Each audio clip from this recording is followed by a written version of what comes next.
Hello, JJ Ham. How you doing?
Definitely not office hours.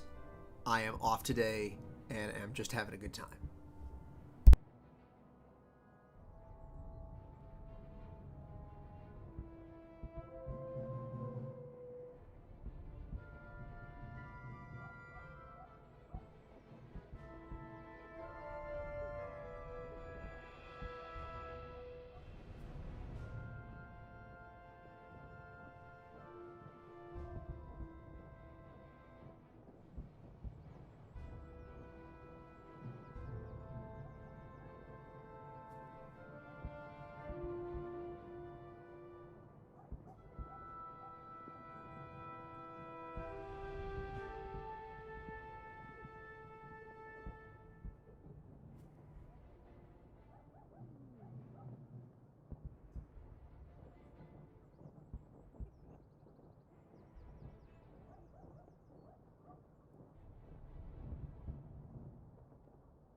Hey Jack, hope you're doing well.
All right, so I think we're going to get started here, and I am going to probably try to play through the first act of the campaign with each of the 5 nations.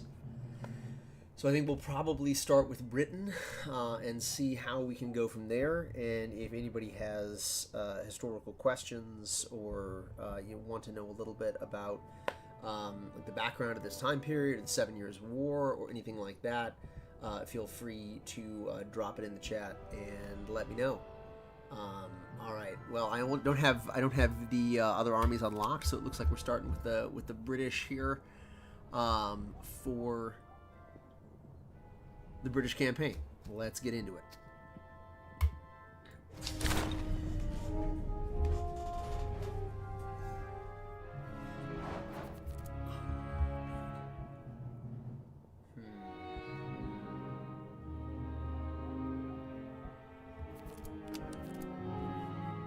What do y'all think? Should we reinforce Scotland?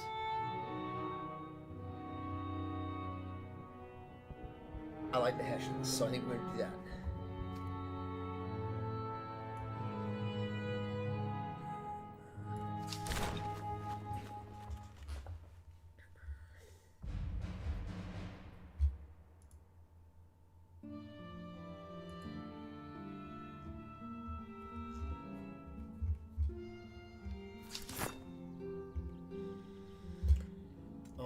Let's see what we've got. We got Ferdinand, of course, and then Granby, but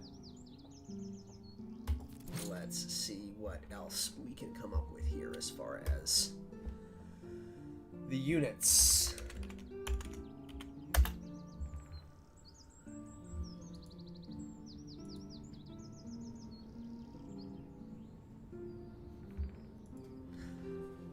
Hey, JJ Ham, I teach at a small Catholic college in eastern Ohio.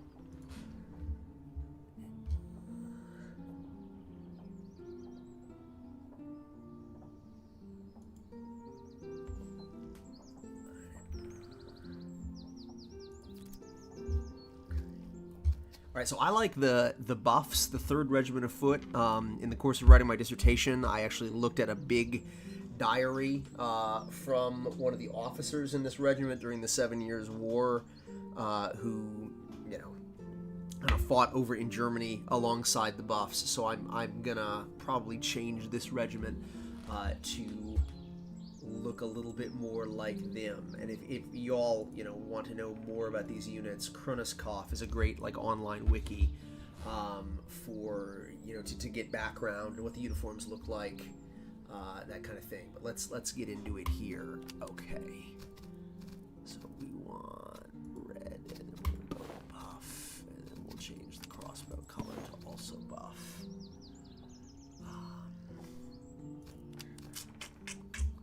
Alright, what's the flag look like? Yeah. Okay. Nope, not that.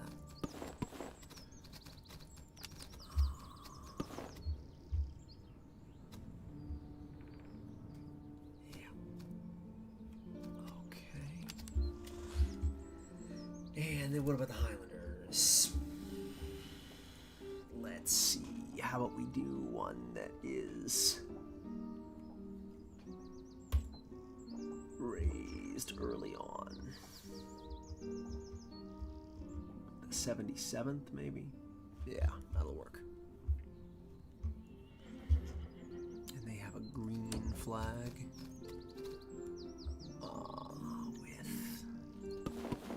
Roses in the middle. Okay.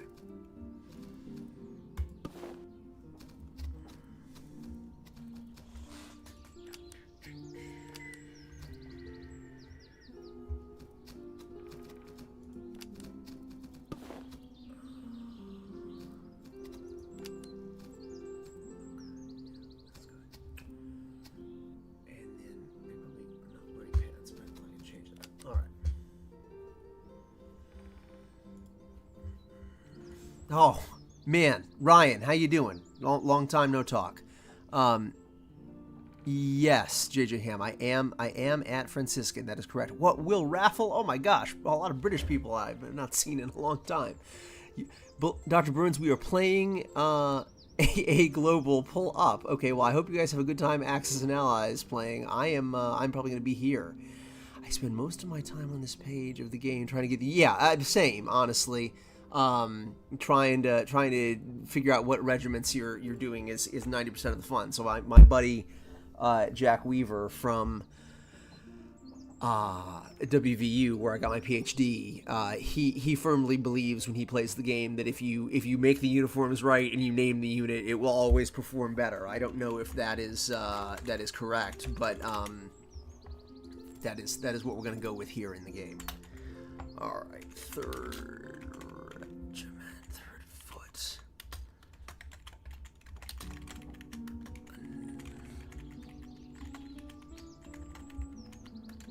Okay. All right, and finally we got to distribute the stuff here. Okay.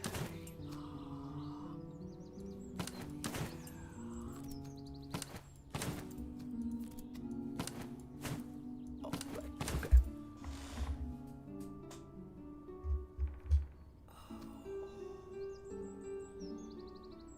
All right, let's go out into the. Well, hold on. I guess I gotta do the cavalry too. Yeah, clearly my last book was infantry in battle. The cavalry are also important. Let's see here. I guess we'll. You know what? We're gonna wait and name them until we actually can make them into dragoons, so we can have them be one of the North Dragoons. Probably the Royal Irish or the Royal North British. I think will be my preference for the cavalry. But we're gonna leave them as is for now. All right. Frostfire 1. Hey, well, it's great to meet you. If you're ever in Eastern Ohio, give me a shout out. I'm glad you're enjoying the content. I hope you like the game, as well as my book that came out in January. Okay, I guess we got to get started here. Yeah. We await your progress. Yeah, you and me both, brother. Okay. Yeah, and we have lots of money, but we really need more men. But we have plenty of food. Yeah, we'll just take the money. Okay, and who we got for us today here? The French, unsurprising. All right, here we go. I have Gunter Dorn's 2 volumes on the Prussians, but I need a good resource for the Austrians, especially the colors of light. Ryan, you know about Kronoskov, obviously, right? I mean, it's not perfect, but it's a good place to start. And you're over in Britain. Just go to the Hirgeschichte Museum. I mean, they've got a lot of the plates there. It looks so good. If only I had PC. No, so yeah, that's a good question, Will, about a Mac version. I don't know, and that would be like a Griffin kind of question. I mean, I'm literally just kind of like a background historical advisor here. I don't make any big decisions on the game. Would I slowly, light, and very slightly increase? Thank you, Griffin. Okay, I will turn down the game volume a little bit and increase my microphone a little bit. Let me know if that's any better, Griffin. So yeah, I don't know if there's any kind of PC or Mac version planned. But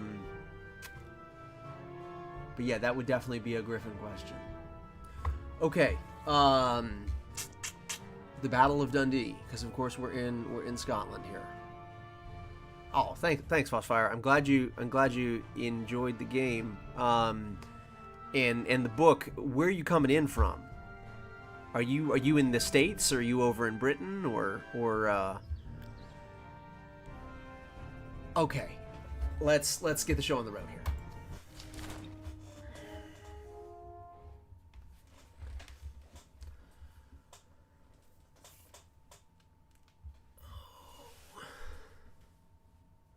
Yes. I wrote some of these like loading screen tags, and of course Griffin wrote a lot as well. So it's fun to see them in the game. Okay, let's see what we've got going on here. Royal recruits and French Fusiliers.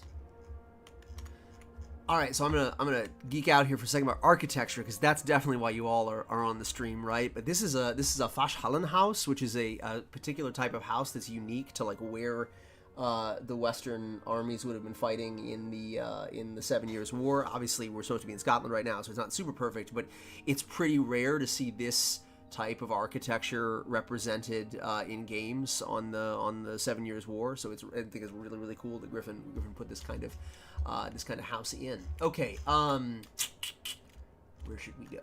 Let's go up and get those hedges.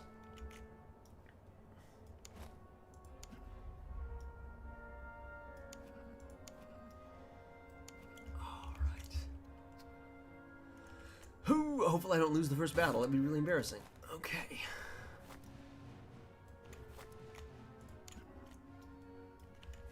I will say my friend Dave Enstinis, who is like he designs tabletop games for the Napoleonic Wars, frequently says like there's an inverse relationship between like designing the game and knowing a lot about the history and being good at the game. So just keep your expectations low here, I would say.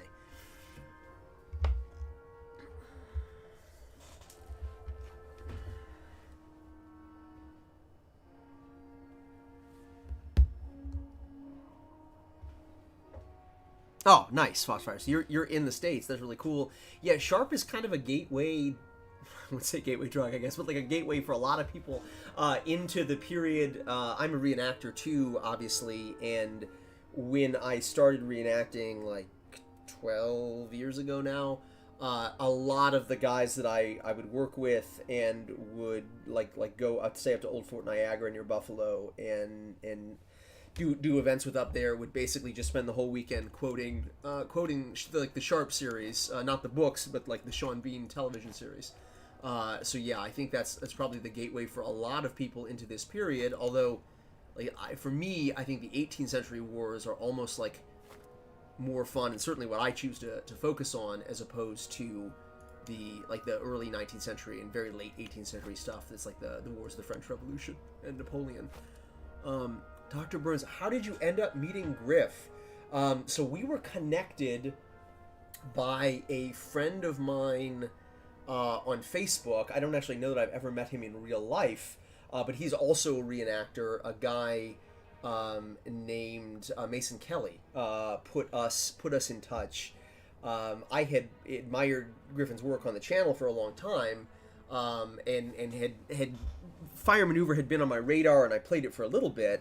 But at that point, which was almost like 2 years ago, the game was a little bit kind of different in scope than it is now. So I reached out and just said, hey, if you ever have any like detailed questions or stuff that like research that's hard to find, I've looked at some of the stuff for the mid 18th century, and as it turned out, the game ended up kind of going in a more mid 18th century direction. But it's been a long kind of journey. I was just saying to Griffin on Discord a couple days ago, like it's been crazy to see how the project has developed over the last couple of years, and to see it come to fruition is really neat.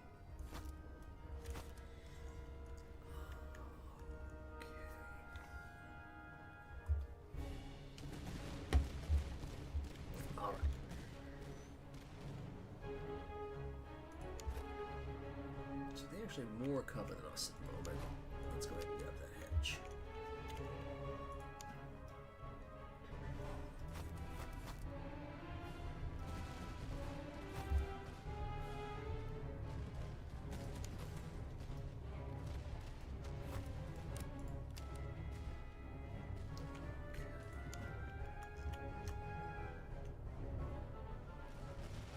All right.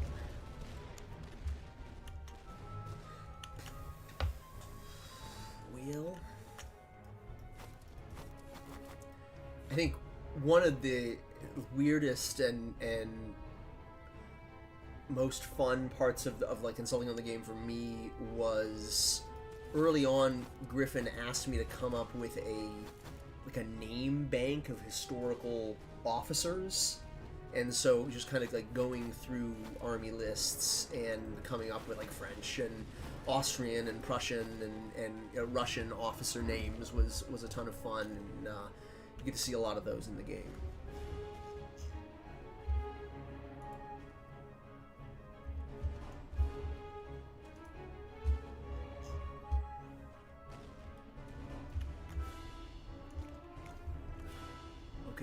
So the French are not necessarily covering themselves with glory here, but they look like they're about to shoot me in the flank maybe, so I'm going to run back to the next fence.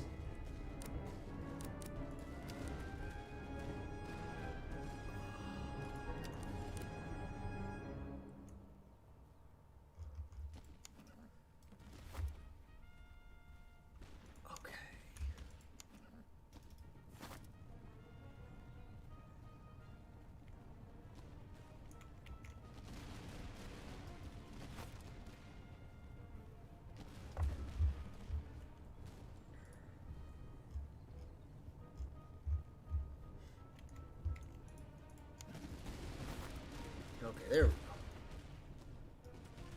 Alright, so the cavalry's going to come attack us now, so why don't we go to fire at will so we can get a couple shots off before the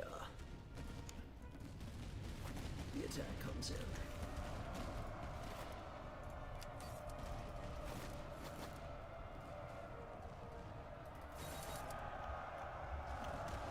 Alright, come on the buffs, here we go. Oh, incredible. Man, that's the French for you. No hate to the French. Obviously, incredibly powerful army in the 18th century. If this game was primarily set in the 1740s, they would be kicking us all over the map.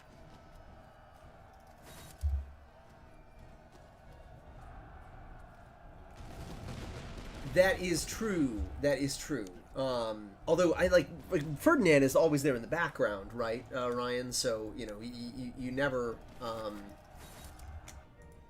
you're never completely devoid of an incredible 18th century general. But yeah, maybe starting with Sackville or something like that would have been more appropriate for the British in terms of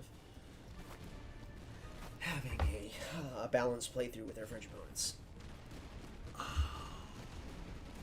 Yes, watching Sharp with your girlfriend is always a good decision. I recommend that to all unmarried young men out there.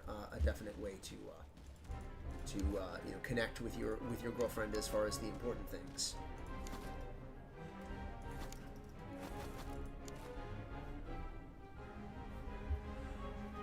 What caused the decline in ability of the French army from the 1740s and 1750s and 60s? So that's a really good question, and I will say I'm not a specialist on the French army, and really my friend Jonathan Abel, who teaches out at the CGSC at Fort Leavenworth, would probably be better placed to answer this question.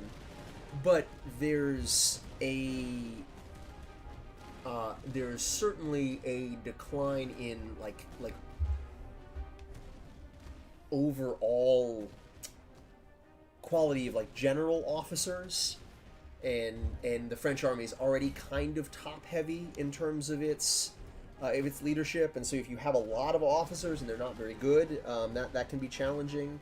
I think that really the difference between, in some ways, the difference between the 1740s and the 1740s and the 1750s and 60s is you don't have Maurice de Saxe, and Maurice de Saxe is one of the incredible generals of the 1740s who, I mean, in some ways, I think if he had still been alive, the French probably would have won the 7 Years' War in 1757, but he dies.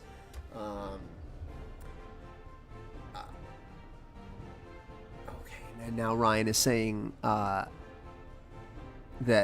we shouldn't have Sackville in the game. Well, he's not yet, is he? I mean, we've not played Minden yet, so he's not unfit to serve His Majesty in any capacity until he really messes up. I don't know, Ryan. Wow. You know, I don't think that Britishness is next to godliness here, so I don't think saying Sackville is okay to have in the game is blasphemy.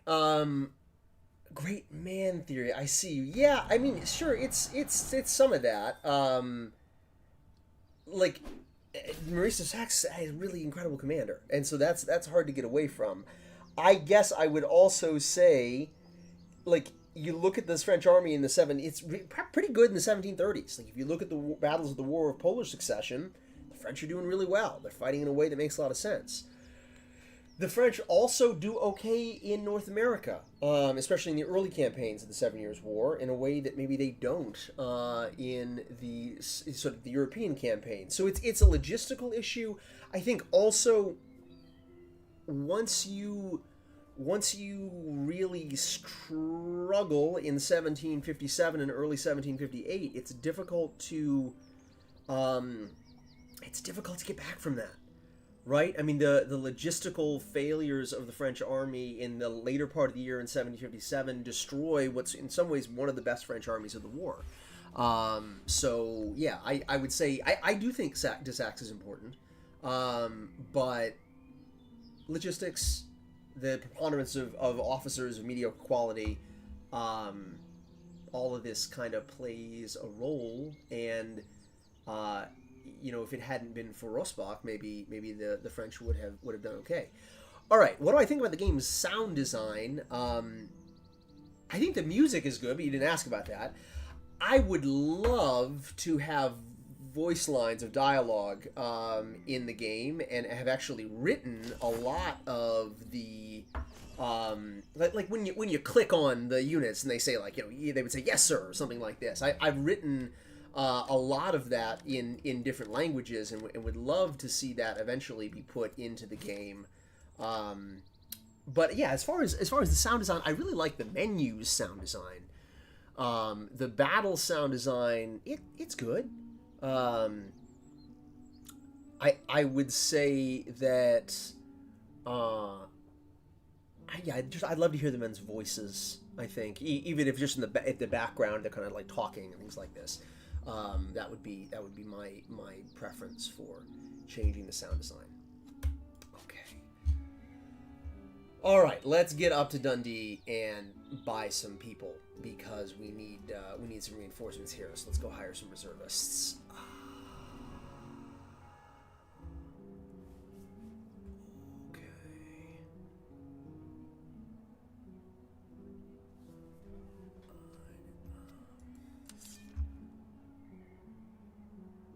Okay, yeah, do I really want to buy any new units? Maybe not at this juncture.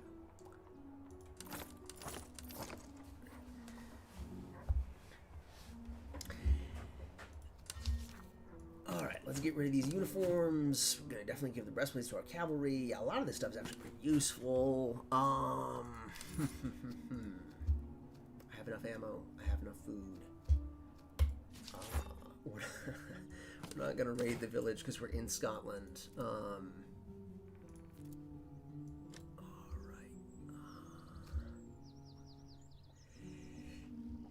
Yeah.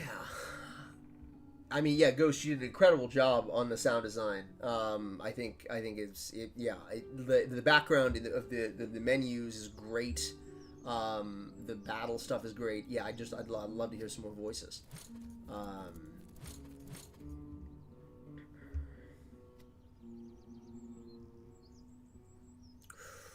Let's see, who needs a canteen? Probably the buffs, yeah. And then we'll give the shepherds access to the Scots. And Friedrich. Oh, yeah, well, I guess that's fine. We can put that there. All right. Okay, let's get another unit.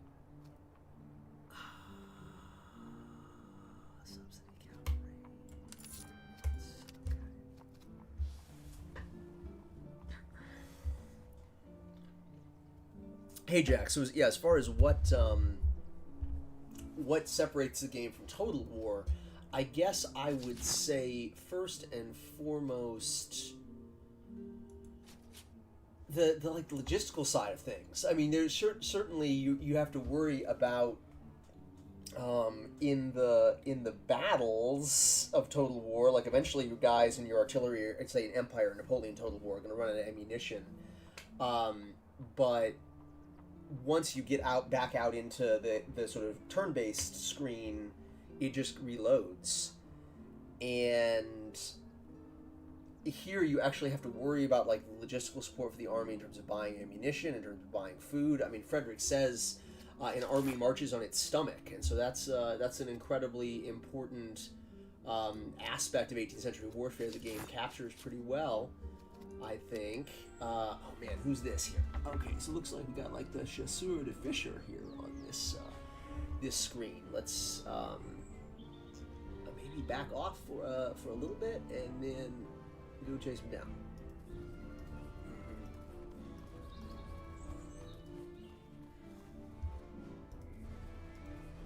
All right.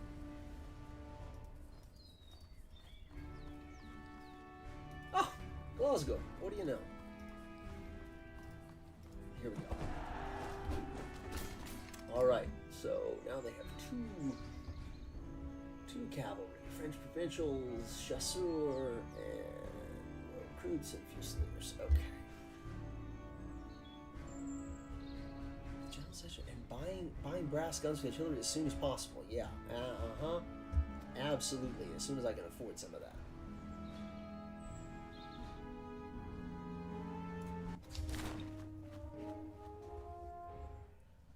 All right, let's see what some of the other folks in the chat here have said. The issue with units having voices, at least for me, somebody comes from Portugal. Yeah, and you asked a question about what do I think of the what is it, the Guerra Fantastica, the 7 Years' War in Spain and Portugal. It's something that I need to read more about. It's not something that I have studied a ton, but I will say I do think the Portuguese army is a pretty good army in the 1760s. And they send, I'm pretty sure they send some officers from like the Western Front, like Schomburg-Lippe, to go down and assist with that. So, yeah, it's a understudied and cool part of the 7 Years' War. I wrote a little bit about it for a piece on War in the Rocks that came out last year. But yeah, not something I have studied in great detail. I'm more of a German-focused scholar. In terms of my research and what I read about. Okay, here we go.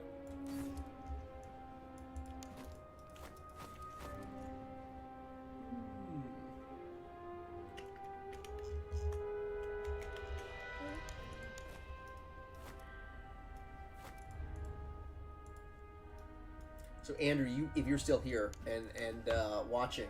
You asked about the DLC for the game. I don't want to speak out of turn because obviously all of that at the end of the day is up to Griffin. But I think there might be some idea of putting in additional European nations. Some folks, I think when I post about this on Facebook and Twitter, ask like, oh man, why can't we have North America? I think I'd be surprised if North America ends up in the game. I guess it's possible. There are already... there's a lot of focus on the French and Indian War, and maybe not as much on some of this kind of more obscure European warfare. So I think that is the game's focus. But it wouldn't shock me if you see things like some of the more minor nations being added to the game. Folks have talked about Sweden. Folks have, I think, asked for things like Saxony or the Holy Roman Empire. As someone who is pretty interested in the Reichsarmee during the 7 Years' War, I think I'd love to see the Reichsarmee in the game. But yeah, at the end of the day, that's kind of up to Griff. We'll sort of see where things go. Yeah, Sweden I think would be a natural choice. They're one of the more major belligerent powers that's not currently in the game. So we'll see what ends up happening.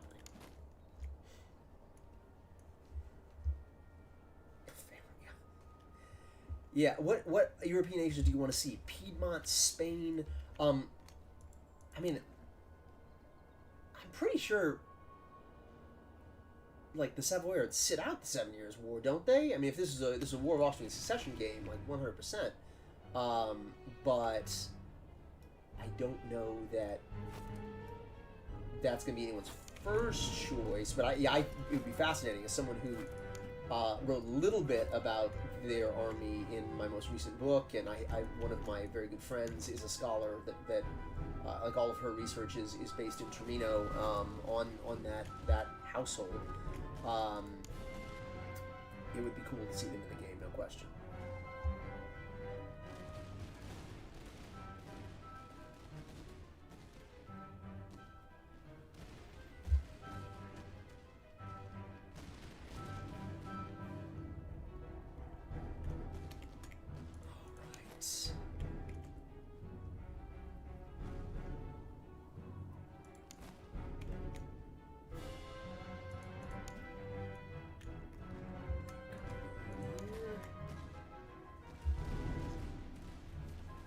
Yeah, Spain and Portugal would be really cool. I would agree with that 100%. I mean, right now, I do think that other, like, more northern European nations are more likely, but it's a part of the 7 Years' War we don't talk about enough.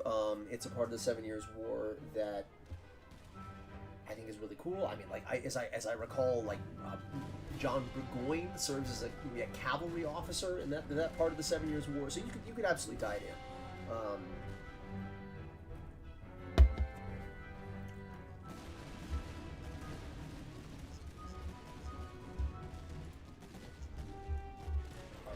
here we go.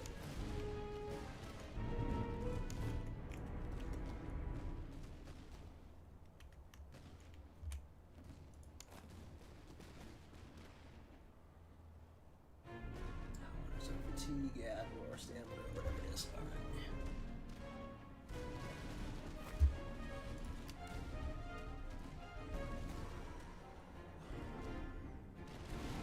Bit sad. The Netherlands set out the 7 Years' War, and the only unit in the game is the Dutch artillery. Yeah, I mean, if it's supposed to be more than just the 7 Years' War, I mean, obviously we could have them in the War of Austrian Succession in a big way, but I would be surprised if the Dutch army was one of the DLC, but. At the end of the day, it all comes down to sort of how successful the game is, I think, and how long Griffin wants to keep supporting it. I think because it's the Austrian Netherlands, right? It's cool that there is a Dutch unit in the game at all, but maybe it's a situation of like don't cry because it's over, smile because it happened.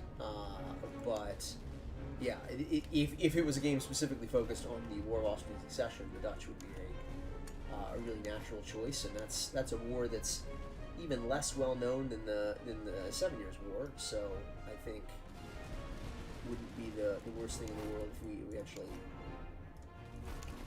expand the game to include that. Maybe, I guess we'll see.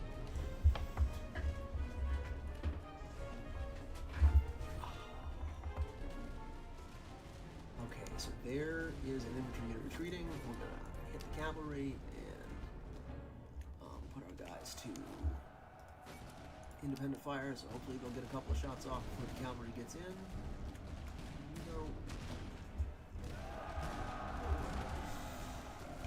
Okay, and then where's the other cavalry unit going? There, towards the Highlanders. Alright, so hopefully the Highlanders will stick it out. Damage. That's always a good sign. Yeah, it's incredible to see how much it's changed compared to like early builds. There go my subsidy recruits. Yeah, well, there's a chauvinistic English joke there. Maybe the subsidy recruits are the ones running. Knight Irish says. The poor Ottomans managed to avoid being the game's whipping boys by yes, yeah, indeed. Virginia Askin, one of the leading 18th century historians of the Ottomans, argues that this is decisively the moment where the Ottomans start to fall behind the rest of military Europe because they don't fight in the 7 Years' War and they don't end up being the ones they miss out on this sort of generation of innovation. So yeah, but it would be cool to see the Ottomans. I again, not something for the 7 Years' War, but if this was just an 18th century warfare game broadly, I think we were just trying to make a game that represents the major belligerent powers of the 7 Years' War well, and I don't think that's necessarily a bad thing. Tanner, what school of thought, leading historian influenced you the most? Yeah, so I am absolutely, I guess you would say, like a Christopher Duffy fanboy. I met Christopher several times. He would come over for a convention in my home state of Indiana once per year when I was growing up. So I met him actually when I was an undergraduate in college and had read his books all throughout high school. And so as a result of that, was kind of, you know, the chance to meet him, the chance to sort of talk with him about this period really influenced me. I'm also, in my own scholarly writing, part of what Sasha and Catherine Mubius have called like the new school of 18th century soldiers. And this school was pioneered in part by Duffy, but also prominently by historians like Ilya Berkovich and Sasha and Katrin, who kind of look at 18th century soldiers not as guys that are basically just being bossed around by the officers, but actually kind of driving the fighting themselves and playing an important role in these armies. And you can see that in my new in my book that came out in January. I kind of make that argument with the case of infantrymen and how these battles actually work. Okay, they're tired, their morale's okay. Let's get more on the flank here and see what we can do. You can't find anything about Dutch artillery in the Austrian army. Okay, so were the crew Dutch or just the cannons? No, there are definitely troops that are recruited from the Austrian Netherlands. I would say go to Kronoskov, which is basically a 7 Years' War wiki, and I'm pretty sure there's a page on the Dutch artillery. And if you can't find that, then I've got one of my mentor Christopher Duffy's books called Instrument of War here that really sort of atomizes the Austrian military, and I'm pretty sure he discusses the Dutch section of that army there. Suffice it to say, the Austrian Netherlands was a pretty important part of the Habsburg lands in this period, and they did recruit soldiers from that region. Yeah. Frostfire says, yeah, the Hessians weren't mercenaries. This is actually what I wrote my master's thesis on at Ball State way back in the day, like 10 plus years ago. So I looked specifically at the small state of Brunswick, or Braunschweig-Wolfenbüttel, and their contribution to the American War of Independence. And yeah, they're not mercenaries. They're Subsidientruppen is what the Germans call them today, like subsidy troops. And so I guess I would say just calling them mercenaries not super helpful, because it's not an agreement made on like a soldier by soldier basis. We got some cheese from the French. There's a joke there. There's a lot of kind of religious ties and dynastic ties and sort of almost like realpolitik going on, realpolitik, and so all of this is coming together to make the Hessians. I mean, Horace Walpole, one of the most famous British politicians from the first half of the 18th century, calls the Hessians and others the Triarii, and I know I've butchered that Latin pronunciation, but like the final line of British defense, basically, in one of his speeches in the 1730s and 40s. Okay, let's look at the traits here. You guys are going to have to forgive me. I'm not terribly adept at like both having a conversation and playing the game. It is the first time I've ever done a stream, and it's not... it's breaking my brain here. Okay, add a supply wagon. That could be cool. Officer command radius. I feel like that could be fun as well. Yeah, let's go with that one. Okay, so we need to sell this cheese. We've got an iron pound gun, 6-pounder. That's heavier than 3-pounder. That can be exciting. I think you start off with 3-pounder. Okay, let's go sell and see what we can't find here. Supply wagon is... I don't even have any artillery yet, though. So I think supply wagon maybe is not for me at this moment. Okay, we don't really need any food. Let's sell the stuff first. Okay, we don't have any cannons. I don't know that I want to sell that 6-pounder immediately. Do we need both of the cheese? Probably not. I think I'd probably want another brigade, but that's $375. Shoot. Okay, and now I have redcoat recruits. I'm gonna have to sell those cannons, aren't I? Yeah, well, easy come, easy go. Wagon before the cannon. Alright. Yeah. And we're gonna... What do we think? Redcoat recruits, subsidy recruits. I can't afford the cavalry. Okay, Gaslight Studios is asking me, what is the best war game set in the first 2/3 of the 18th century? You're playing it, baby. It's not a period that's easy to create. Are you talking about tabletop war game or like video game?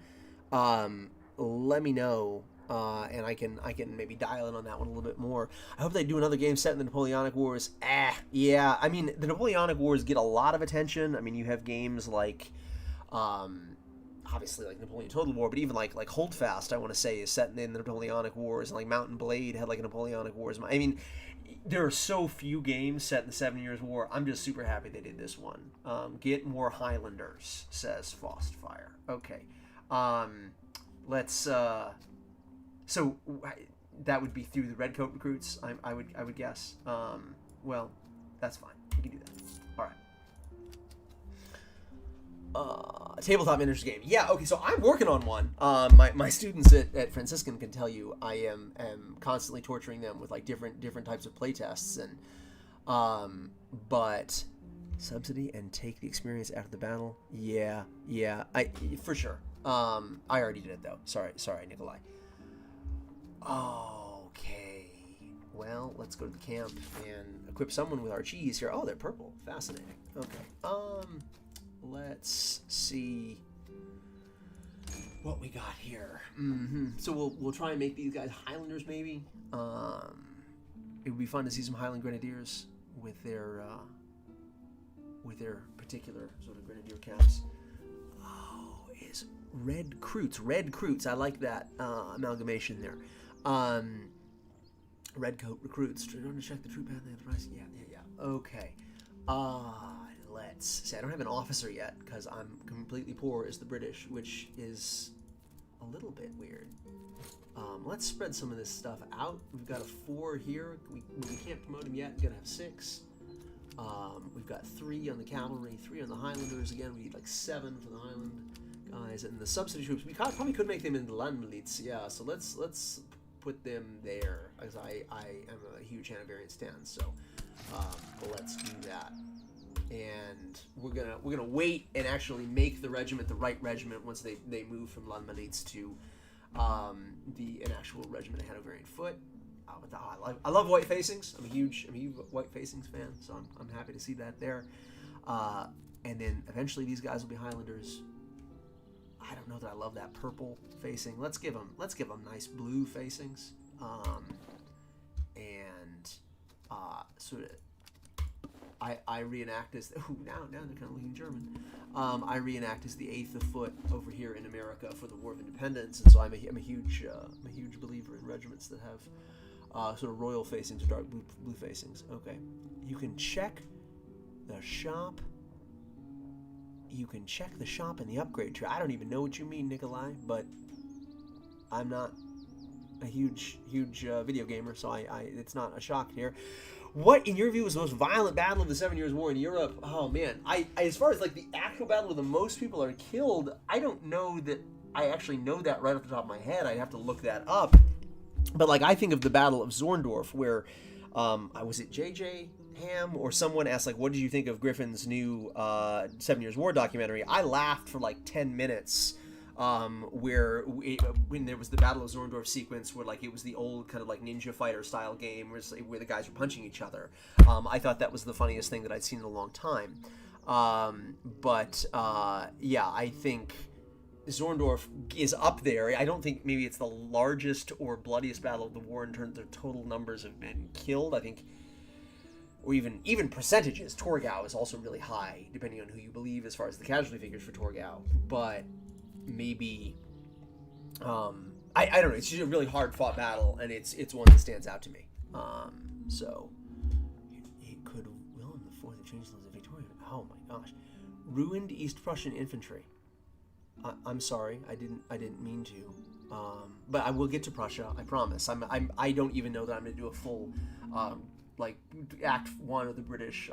It's already noon, and I'm trying to play through all 5 of these nations today, so we might skip through some of this stuff. But let's continue trucking on here. Okay. It probably wouldn't be nice to raid Glasgow. So I think we'll just sort of move on here, and there's a battlefield to secure down below us. I shouldn't have gone for the slums because I'm not actually on like a slum clearage mission. I'm on a battlefield securing mission, it looks like. Culloden. Take 2 weapons. Oh yeah, that's fun. I love a weapon. Okay. Oh, Neustadt and Charleville. Wow. Well, that's fitting. Okay, well, R.I.P. for all the Jacobite stands out there. Here we are. Nothing, and it's probably I'm still broke. So let's continue on here. I would have thought Kunersdorf would have been at the top of the list. Yeah, there's 7,000 guys. The army at Kunersdorf is, I guess, at Zorndorf both the. Blair Atoll. Uh-oh. I'm going to get caught here because I'm trying to read the chats and play the game. This is what I get for streaming to you all. Isn't Kunersdorf the worst in terms of casualties? So I don't think it's actually proportionally higher than, like, what the Russians suffer at Zorndorf. So I think at Zorndorf, both sides take pretty high casualties proportionally. I think in terms of the Prussian army, total number of casualties suffered at Kunersdorf is pretty high. It's on like a scale, I think it's comparable to Gettysburg in terms of the absolute numbers. But I have a question I started thinking about while playing the British. Okay. All right, no recruits there. Let's try to equip those new weapons. Probably want to give some of these muskets out, especially to the guys who just have worn muskets. Well, only one unit that has worn muskets, or down to 2. Here we go. All right, Charleville and Neustadt. All right, incredible. And we could probably sell those old muskets. Charleville basic. Did I not do that? I didn't do that. Okay. Let's try to sell these weapons. Can you sell them anywhere? I guess. Yeah, it looks like it. All right, we'll just sell them down square and get a few dollars here. How much of the Highlanders are part of the British war front? Like a minor and cool looking or a more substantial part? That's a really good question. So there are multiple, like 5+ regiments of Highlanders by the end of the war. I think that, yeah, I'd have to look up and give you the exact number. But okay, and who's chasing us here? It's probably a French guy. Who outnumbers us. Let's see if we can continue to run a little bit here.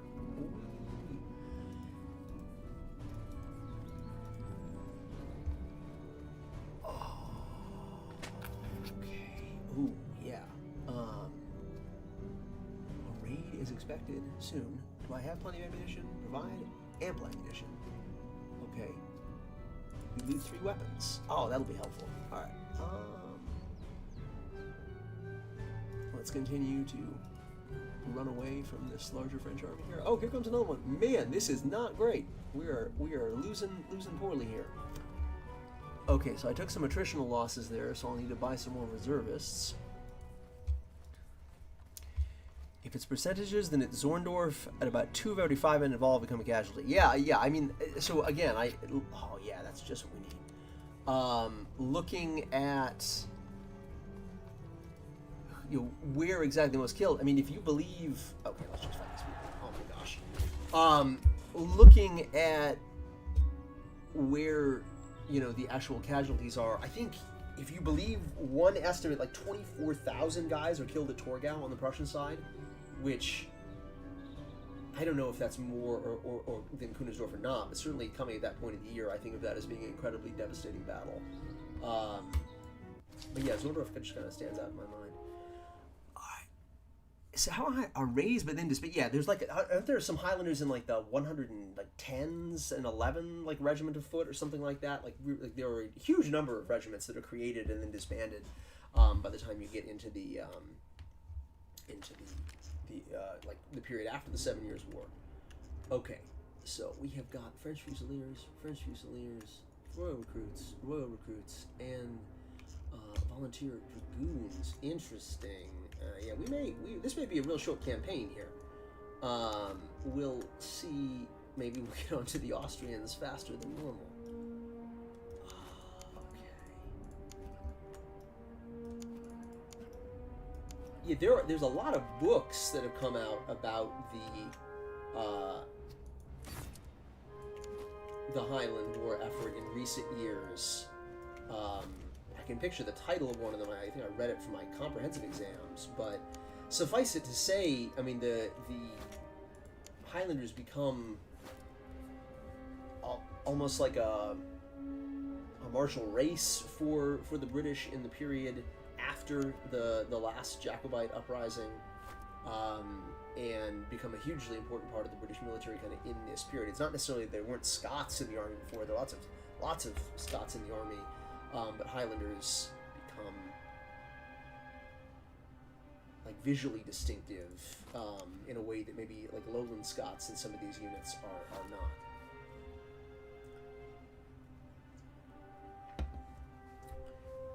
Because of the drip, yeah, certainly they're there. Maybe, I mean, like it's not like Highland units are like a third of the British Army or something like this, but it's more than just the 42nd. And I would say as time goes on, you're recruiting Scottish regiments and trying to raise them as Highlanders specifically, which is maybe not something the British Army is doing a ton in the period before 1740.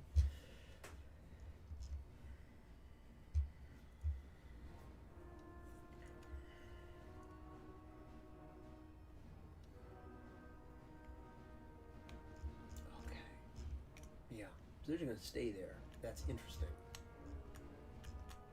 They do have the advantage, so it would make sense that they're just sitting there.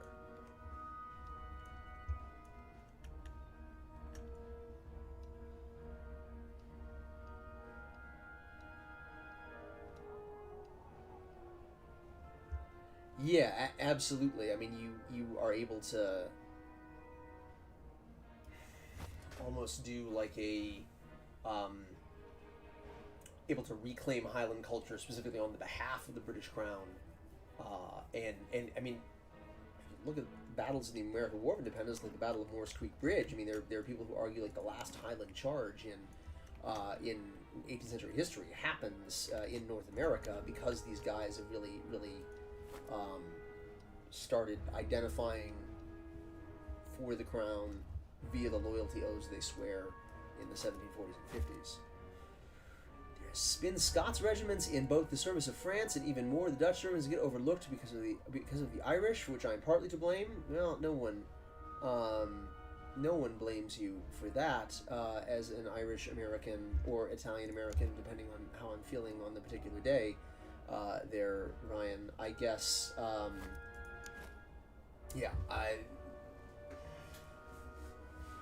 The Irish are fun and whimsical. Who is it? I can't remember the guy's name. It's not Christopher. Somebody's written a book called Redcoats, where and the name of the scholar has flown in my head. Normally I'd be able to check this sort of thing, but I'm literally in the middle of a fight here. Who he shares an anecdote where you have the three archetypes of soldiers in the British Army are the Highlander, the Irishman, and the English plowboy. And of the three, the the Irishman is the sort of the most winning and funny and gets along with the ladies the best, and so I often think of that, when I think about the British Army, is even before 1790 there's a ton of Irishmen in the British Army. Yeah, it's Richard Holmes. Yeah, absolutely right. Yeah, thanks so much for that, Ryan. I really appreciate that. Yeah, I couldn't think of his name.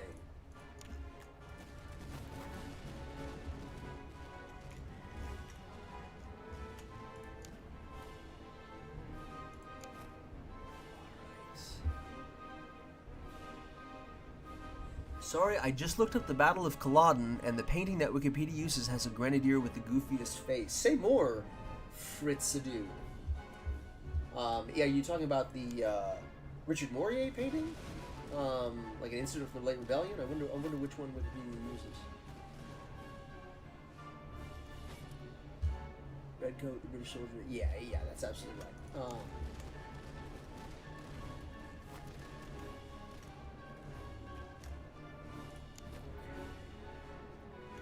Alright, well, man, I hope my provincial cavalry is not about to get completely stomped, but I have a bad feeling they probably aren't.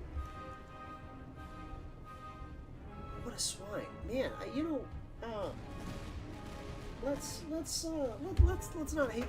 Which Kaiser? I guess it depends. Depends who you're talking about. You're talking about Wilhelm II. Yeah, it's the Morier. Yeah, I figured that would be the case. All right, and charge. Charge action? Yeah, there we go. Okay, so we're gonna lose that one pretty badly.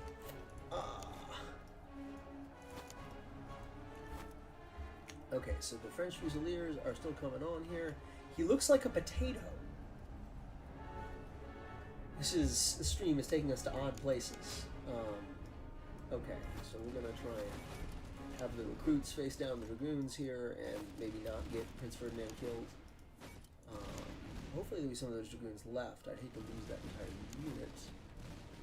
Alright, yeah, go ahead and fire there. Okay, well, I guess we'll go find out.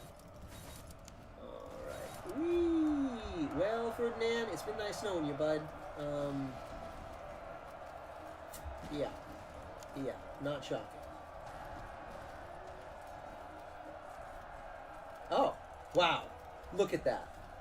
Prince Ferdinand pulls it out. What a hero. Okay, let's stop running everywhere. I'm sure you guys are already exhausted. And just fire at him, maybe? Yeah, just fire at him. Oh, bayonet. Equipping bayonets slightly improves accuracy. Okay, there we go. Okay, so while Prince Ferdinand, his staff are not doing great, but, that's okay.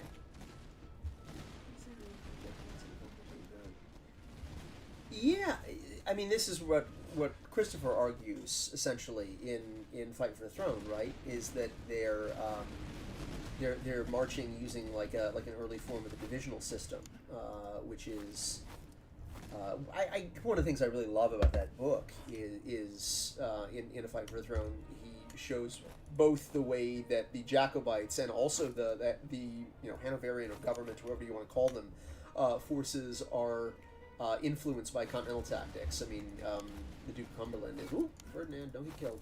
The Duke of Cumberland is marching using...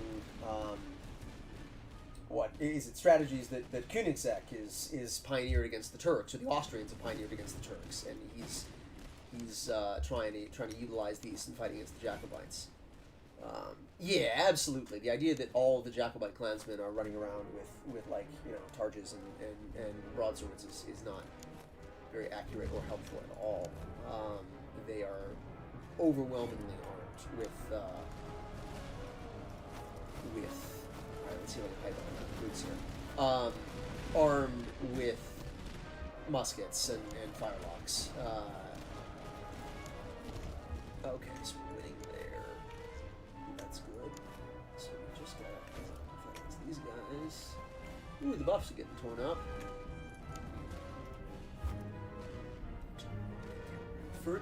Ferdinand is built different, I guess. Yeah, I almost always completely get wiped out when I try to use my generals as cavalry, but I was delighted to see that we did not lose one of the most important officers in all of the 18th century in this absolutely tiny battle in Scotland.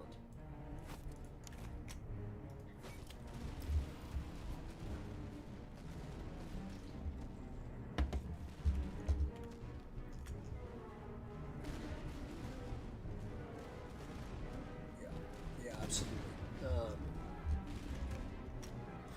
Well, I mean, you're being sponsored by one of the largest monarchies in Europe at the time, right? I mean, the French have a vested interest in seeing the uprising succeed. But yeah, it doesn't really come through an Outlander, right? Which is something I tweet about quite frequently. Although now that show is all the way up in the American Revolution.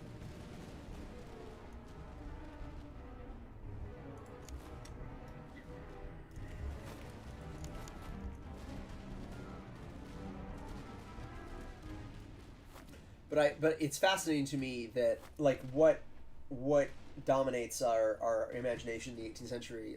Like Griffin's designed an incredible game about the 7 Years' War in Central Europe, and we're talking about the Jacobites in the stream, which is just how life goes. If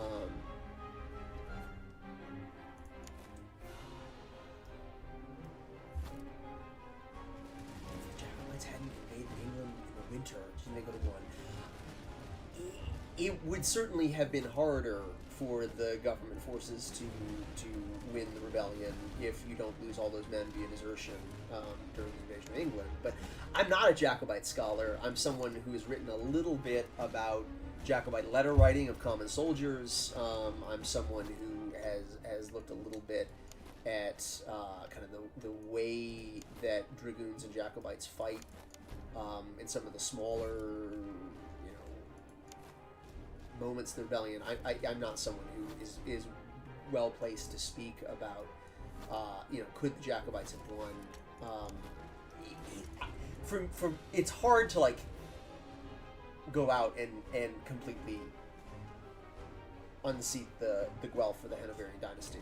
I think that is something I would be pretty surprised to see them do if you ran the Jacobite uprising of 1745 like 100 times. Maybe it happens 10 times, but could they have just managed to hang on to Scotland, or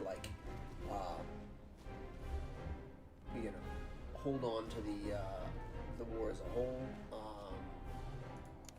Survive, bring the Stuarts back in Scotland. I mean, one of the on the swords, right? Isn't it in Scotland and no Union? Scotland spelled misspelled or spelled the German way. So that is maybe a more interesting question to me than whether or not they could have won everything. Okay, man, these French Fusiliers are just trying to outflank me here. This is fascinating. Alright, we're going to take the 77 out and see what we can do with them. And then these guys are going to try to take down them.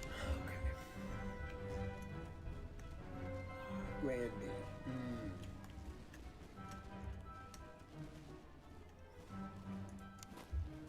Okay, here they're coming on.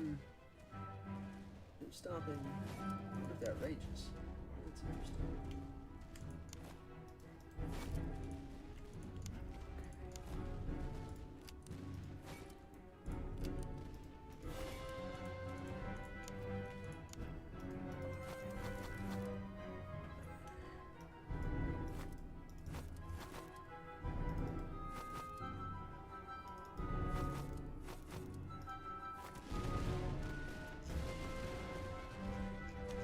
So I have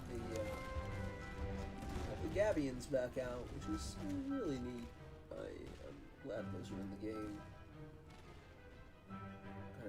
You have British officers talking from the later part of the American War of Independence, that they're having their men kind of entrench on the battlefield, almost like the way we think of just during the American Civil War happening. So it's neat to see that. And they're getting ready to shoot Ferdinand, so let's continue him moving here.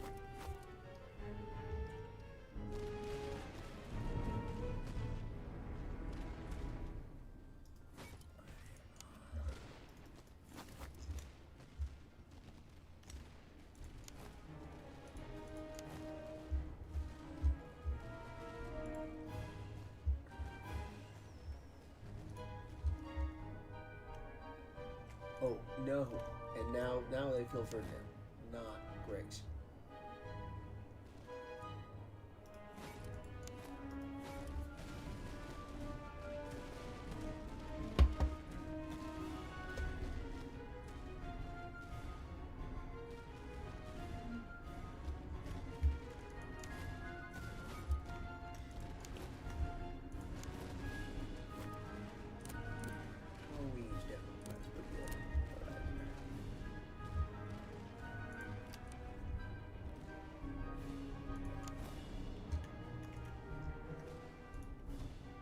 Oh no, Ferdinand is about to get like stack wiped here as he runs away through these French Fusiliers. Fascinating.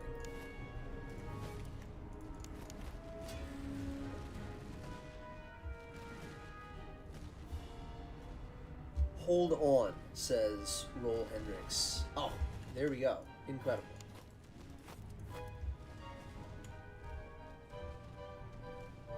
Spain have light energized. The other thing of the game that got me wondering is the item is supposed to light energy. South Spain invented those. Did Spain have light infantry tactics in this time or war? I mean, light infantry as an idea is something that, like, it's not just invented in the Napoleonic Wars. It's I mean, you see it all the way back in the 30 Years' War and earlier. Dedicated units of light infantry are present in most armies from the 1740s on. See, I'd have to look at exactly what the Spanish are doing and get back to you, because again, they're not an army that I study a great deal. But yeah, it wouldn't shock me if they have some light infantry forces, particularly in the Guerra Fantástica. You have like the Portuguese are raising a whole bunch of light infantry and light cavalry formations. But yeah, I'd have to look at that in more detail and let you know with certainty.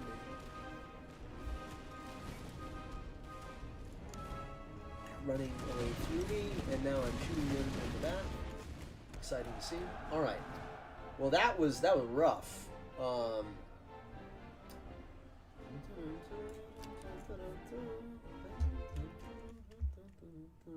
Love the artwork.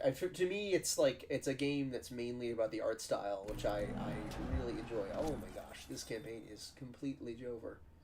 Okay.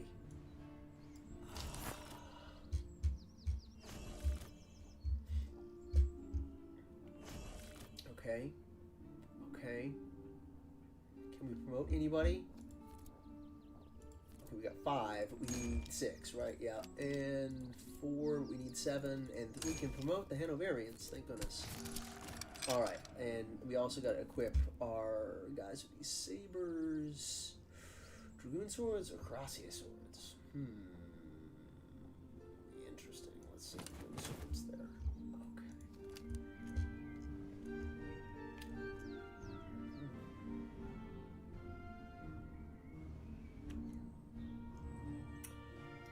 Oh, sure. I mean, as far as like guerrilla fighters trying to hold off like an entire enemy force, yeah, I think that's something that you don't see until the Napoleonic Wars. Yeah, I think that's right. Oh, let's claim our reward and bring our men back. Okay, that's nice. Happy we did that. Okay.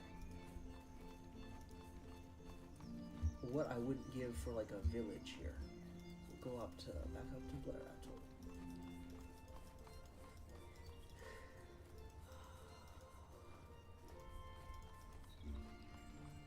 Okay. Well, that was rough. Okay, we can afford some British foot with purple facings. Exciting. But let's see what we can sell first. Okay, so we don't need the Warren Sabers anymore. Shot muskets, that could be fun. Yeah, we'll give those the cavalry. You need to raid the towns and earn more money. Yeah, I know, right? Raiding towns is dope. Unfortunately, I'm in Scotland and I'm supposed to be protecting Scotland. So like this is something that my friend Jack Weaver and I had kind of talk about. We don't love raiding the towns when you're supposed to be like on a defense mission. So, like, I guess if this is supposed to be during like an uprising, maybe you can raid you raid Scotland. I don't know that I love the optics as like a professor who teaches at a Catholic university where the students love the Jacobites, for me to be raiding Scotland as the British. I think I might get like a letter from my dean. So I think I'll probably not raid, because I'm playing for more of like the thematic experience as opposed to the power gaming, which I'll admit has put me in some tight spots here. But hopefully no one is watching this stream to like learn how to play Master of Command, because if so, you are not learning from an expert, and probably learning like bad habits that will not serve you well. Okay. Oh. All right. Do my students have a Jacobite club or society? No, but I am the faculty advisor for the War Game Club, and they do play games like they have a Jacobite campaign running. With shout out to my student Ian, if you're watching this, and also my student Jack, who I know was in the chat earlier. They have like a long-standing kind of like Hanoverian government versus Jacobite uprising campaign going, and I'll have to get an update to see how that's going. Okay. Making raiding impossible in defensive missions would give more variety to runs. I know, and that's the cool part. You can just do that via self-control, which is what I'm trying to do here. I really need to find a noble estate and buy another officer for this 2nd division, but I probably should just spend my money on another red. What do y'all think? British foot or one of these recruits? It'd be cool to have another British foot, and they have muskets that I wouldn't have to spend money on. But that would be most of my money here. I'm thinking at like 12:45, I might just switch over to the Austrians anyway, because that's an army that I know more about. It's an army that I'm maybe more excited to play. Not that I don't love the British. I love y'all, you red coat stands out there. But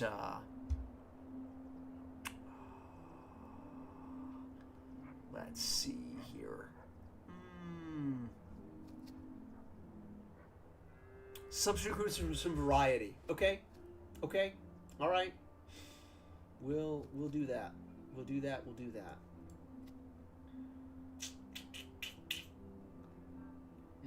Yeah. Okay. Okay.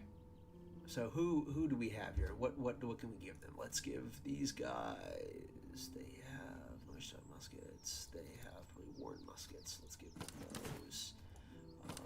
Everybody can get like a cover bonus axe, I guess, and then we'll give the cavalry the blankets, and then I guess give the Hanoverian foot, who has like nothing. Wow, that's sorry, Hanoverian foot, that stinks.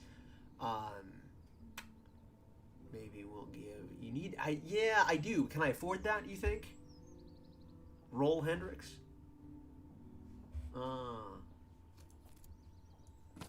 Let's see if I can find a big town and buy an officer, and we'll do maybe one more battle here on the British side, and then move on to an army that I'm going to enjoy more.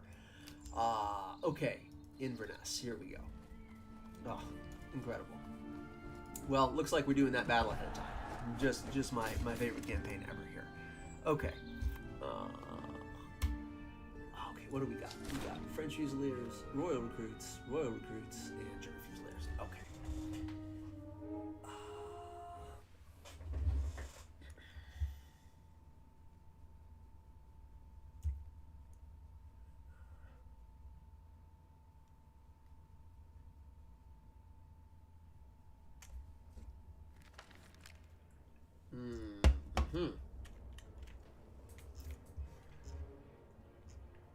Very exciting. Let's see if we can not get Granby killed in this mission. Challenge level impossible. We win these, says Andrew. What are you talking about there, Andrew? It is so weird to be talking to my undergraduate students on stream. That is not something that I anticipated in life here. Okay.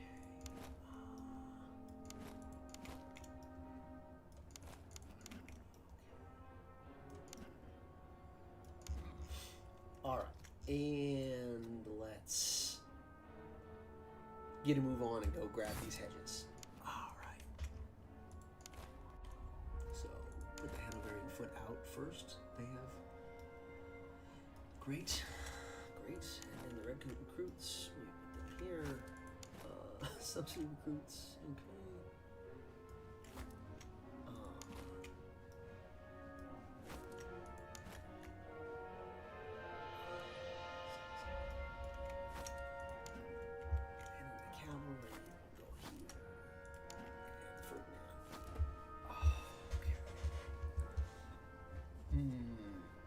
So Andrew, what have you played yet? What campaign are you working on currently?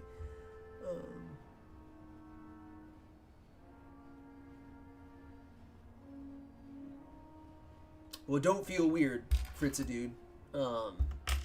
This is the whole point of doing the stream is so I can talk to y'all about some history, and we have a War Game Club Discord at my university, and so I dropped it in there, and so I think a couple of my students are in the chat as well, which is always fun to see.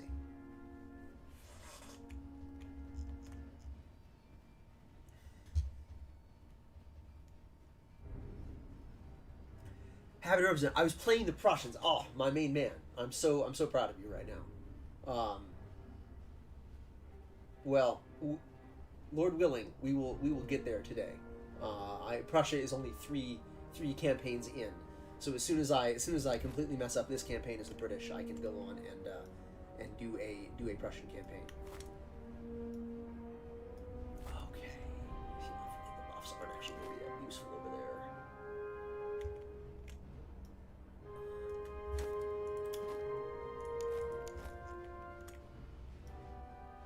I really need to get better at playing the British. Most of my campaigns have been, up to this point, Austrians, Russians, and Prussians, because that's kind of the world that I live in.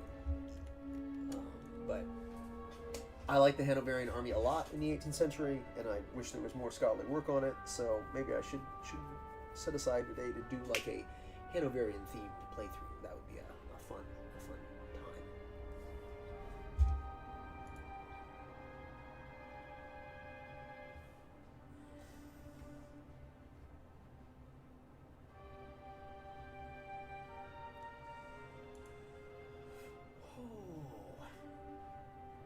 One of the things that I really love about the game is all of the items that you can give your troops. That's something that got me interested in the period enough to become a doctor. That's a great question, Frostfire. It wasn't a good what's it that Tiger King says? I'll never financially recover from this. I wouldn't necessarily recommend it. But like as a kid, first of all, I guess I'm just outing myself on the internet here, but I think I've already said this on Twitter. I was homeschooled, so already, yeah, that's why he's the way he is. As a result of that, I kind of read a lot in terms of my historical education at a pretty young age, and one of the things that one of the books that I read was Genevieve Forrester's George Washington's World.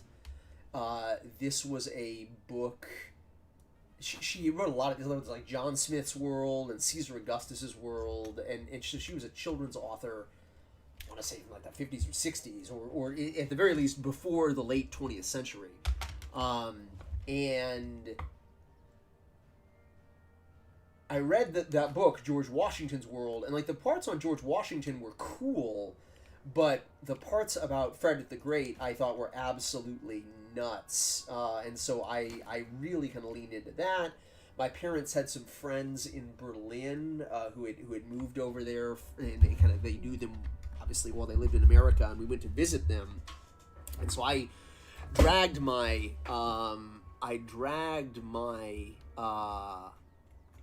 parents sort of across rural Germany, and at the age of like 14 made them stop at the battlefield at Rossbach in Saxony, and it was kind of a lost cause after that.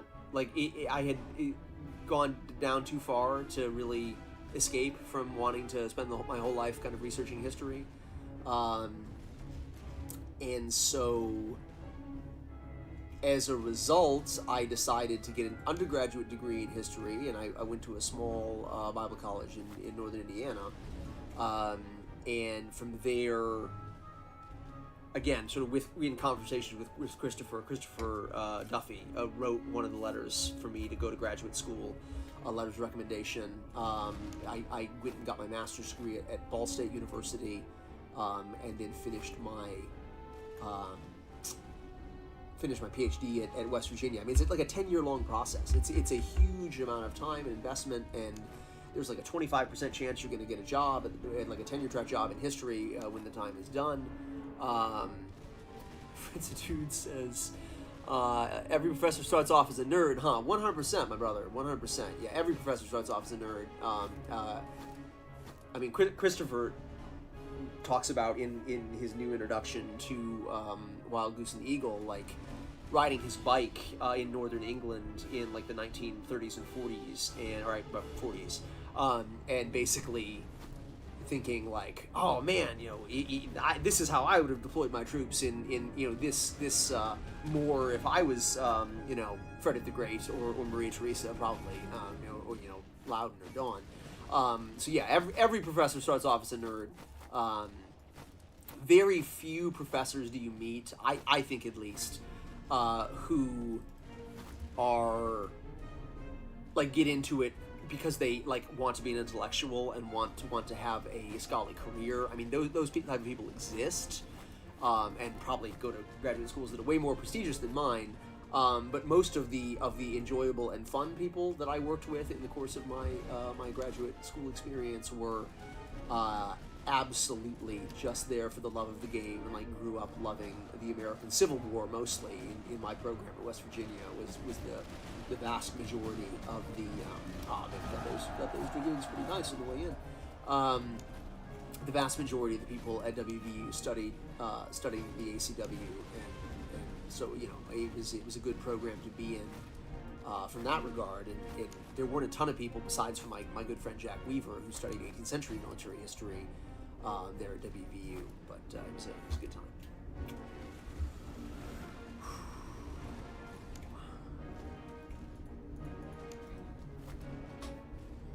Okay, well, it looks like we kind of won this one. Well, maybe I'm being too optimistic here. We're sort of winning this one currently. Still time for me to Braxton Bragg this, but we'll see what happens here.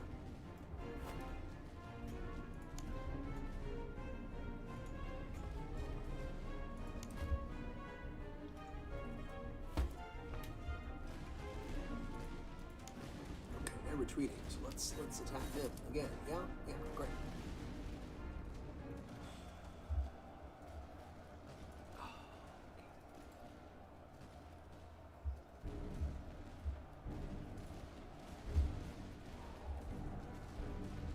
At West Virginia, I worked with a really wonderful scholar of the 18th century named Catherine Ossestad, and one of the cool things about going to grad school is you're kind of pushed in new directions, just because you have to be. You have to read widely, and so she was more of like a social historian. She wrote about North Germany, and specifically the city of Hamburg in the 18th century, and she kind of pushed me to not just like think about the tactics and think about like the battlefield management and things like this, but also look at like the society and the ordinary soldiers, and so like that perspective, like history from below, and like looking at ordinary people's experience. That was one of the things that I was really drawn to as a result of graduate school. And so I mean it's a good experience if you are like independently wealthy and want to go to grad school. I think that's a great decision. If you're looking to be like the primary breadwinner for a household, and you're wanting to be in a financially lucrative career, grad school can be scary at times because it's basically like 10 years of lost earning potential, and then if you even get a job in your field when you get done, so can be challenging. But you hope for the best and have faith you'll get through. And in my case, it did. I was incredibly fortunate to be hired in the position I am, and I'm a professor now. So it's a great time. Yeah, Andrew, I was wondering if you would laser into to the mention of Poland. I mean, I think you could absolutely have like a Polish tree in a Saxon DLC, which would be a really neat, really neat DLC. And one of my best friends over in Europe is a guy named Tomasz Karpiński, who is a military archivist in Poznan, and he reenacts as the Polish army in the 18th century. And so I am confident he would be completely jazzed if the Saxon and Polish military was represented in the game. They weren't in the 7 Years' War, obviously, so in that way maybe they're not a super cool fit, but all in all, they'd be cool to see.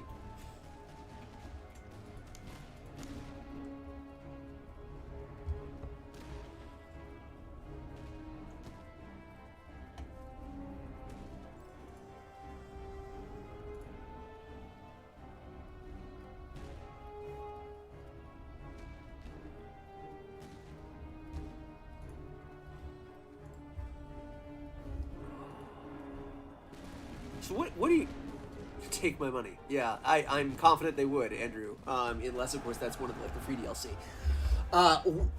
What nations do you? So I heard Andrew talk about Prussia. What nations does everybody like to play? Like how many playthroughs have we done so far? I'm on like break now, like Halloween or All Saints break. But I haven't been able to play through a ton of different campaigns. I've started a Russian one. I've done a Prussian one. My friend Jack actually mostly played an Austrian one that I watched on my account. And then here I'm doing a British one. Cross pendants. No way.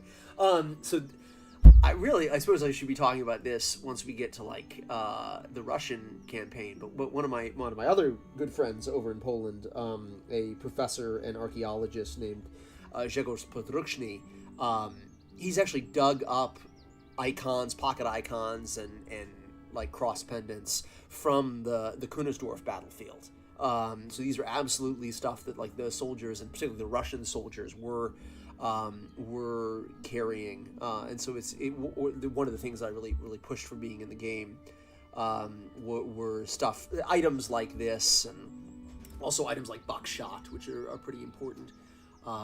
You know what?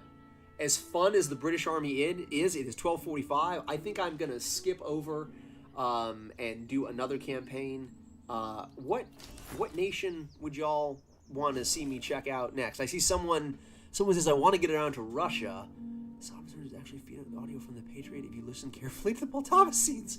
That's incredible. I don't know what that thought was connecting to, Gaslight, but that's delightful. I should watch that again. Britain, Prussia, France, and Austria, says Phalanx. Okay. And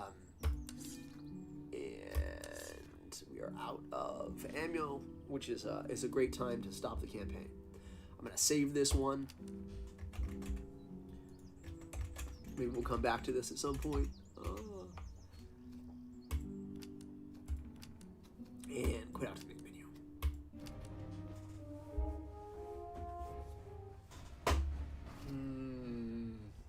Okay. Who should we do next? I'm calling your lecture. That's on.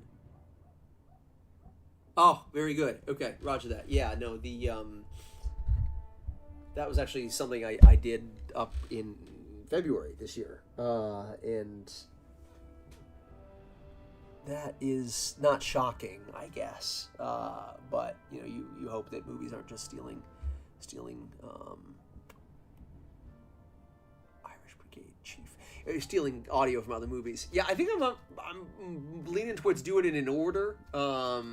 I really would like. I'm kind of an Austria fanboy, so it would not break my heart to play Austria first. And I've also unlocked the Grenztruppen, or I guess the Croats. So that would be That would be a fun.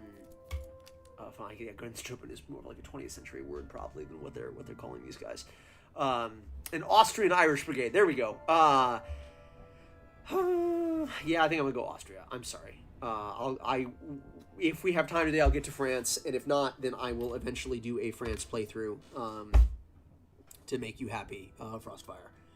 Okay, Lacey and Loudon compared to Szyszkowicz. Oh, I love Szyszkowicz. He's one of the Austrian brigade commanders in the 7 Years' War that actually like has his soldiers like do target practice, like they call it firing at marks in the 18th century, or at least in 18th century English. So his guys were like doing marksmanship training.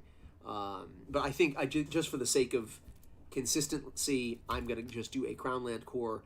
And hello, I was summoned. Says I don't. Oh yeah, the Irish. That's why you were summoned, Ryan. Very good, very good. Yeah. I don't know. You can't say no to the Crownland Corps. Just my good old boys from Bohemia, filling out the ranks of the Austrian army. Okay, so recruit, artillery accuracy. Let's do it. Let's get into it. Okay, here we go. Most movies steal fully from earlier films, and this officer actually lifts entire audio tracks from the Patriot. So, well, it's like a Russian company, so I wonder, or a Russian movie, right? So isn't it made in Russia? Man, I really want a raiding mission so I can burn down people's stuff and take all that money, but I guess I can't here. So, reinforce Bohemia, I think, is probably what we're gonna do. Come on, give us a raiding mission. Maybe next time. Back in Central Europe. Feels right.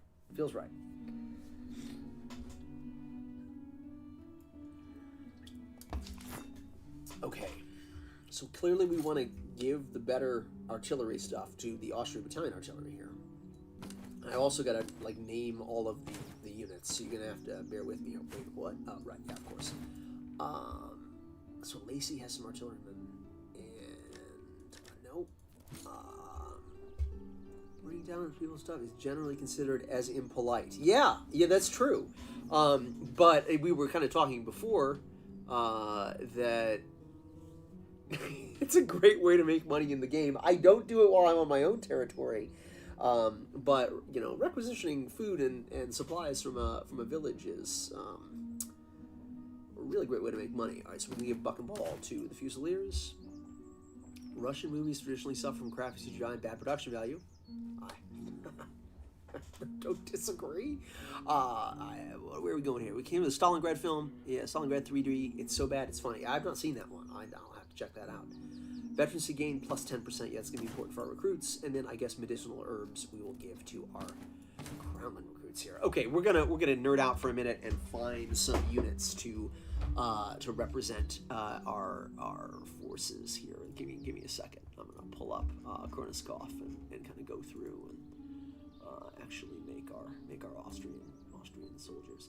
So Teuchmeister. I mean, technically you can get Teuchmeister in the game straight as a actual unique unit, but I'm definitely going to put in IR4 as probably our Austrian Fusiliers, and let's see what kind of flag they have. So they're both have a white background, it looks like here. Yeah, it's good to be back with the good guys, as Christopher would say. A flag emblem, flag pattern. Yeah, let's move to this one. It's probably a little bit more true to life as far as Teuchmeister goes. And then we want the background to be white, I think. Yeah, that's not horrible. Okay, and then obviously the uniforms, we're gonna go dark blue. What color are their Puchels? They have Puchels. Doesn't look like they have Puchels. We'll just leave them red. And then they've got blue pants, but we'll say it's the early war, so we'll give them blue pants. Okay, red stocks. I think they have black stocks historically. So, as much as I love a red neck stock, we'll put blue on there or black on there instead. They've got Neustadt muskets. Okay, let's get into it here. Oh boy, I can't mess this one up. Maria Theresa's counting on me. Okay, the war's upon us. Yeah, you and me both, brother. I await my progress too. We'll take their coin and face a weak detachment. I feel like we've done this before. All right.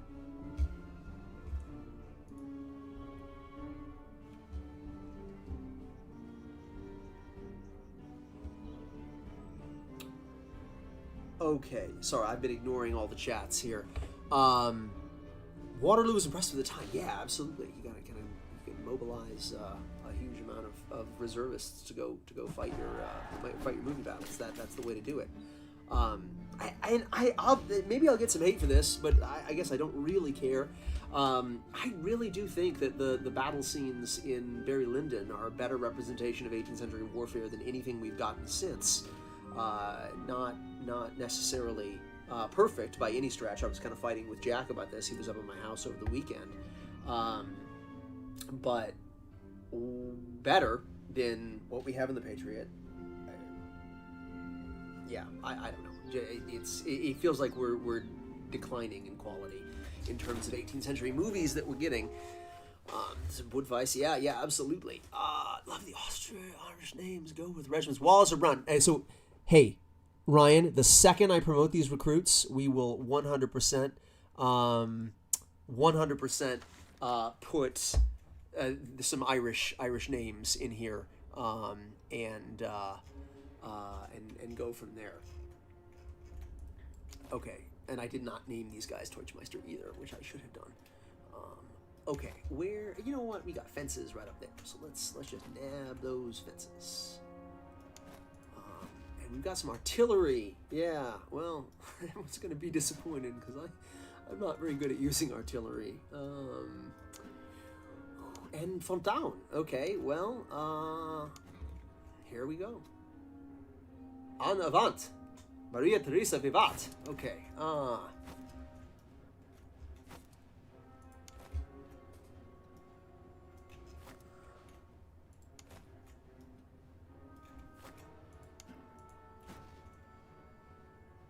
maybe put the guns over here?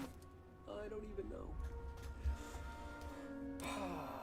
We got canister, but I feel like by the time we get to Canada, the Patriot must service. Yeah, it's something in history. The Patriot. Yeah, it's not an incredibly high-bar to pass. Yeah, that's right. It's genuinely a good movie in that it's an enjoyable story. It's like a heroic story. They're like compelling villains. As a historian, it freaks me out. Just because it's like actively doing violence to the past, but in terms of the realism of these fights and these battles. We're up against the Prussians. I guess that's not super shocking. And it was the Freikorps recruits that we're up against here, and Freikorps Provincial Cavalry. Oh, interesting.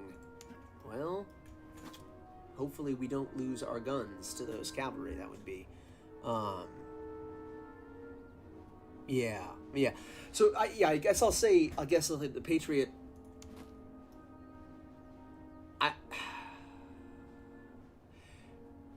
Most 18th century battles did not resolve by the two sides mutually running into melee combat. I think that's my biggest criticism of the Patriot. I also, as someone who teaches American history in my day job, it is hard to take seriously a movie where the British come into a plantation and through military service offer to take enslaved people off the plantation, and they reply, no, we're already free. I mean, this must be the only plantation in the South Carolina Low Country where that's the case. It's kind of a weird claim for the movie to be making. Obviously you want to make the British look like the bad guys. They're already burning down churches with people inside them. I think that's bad guy enough. Fascinating film. All right, let's start shooting those cavalry.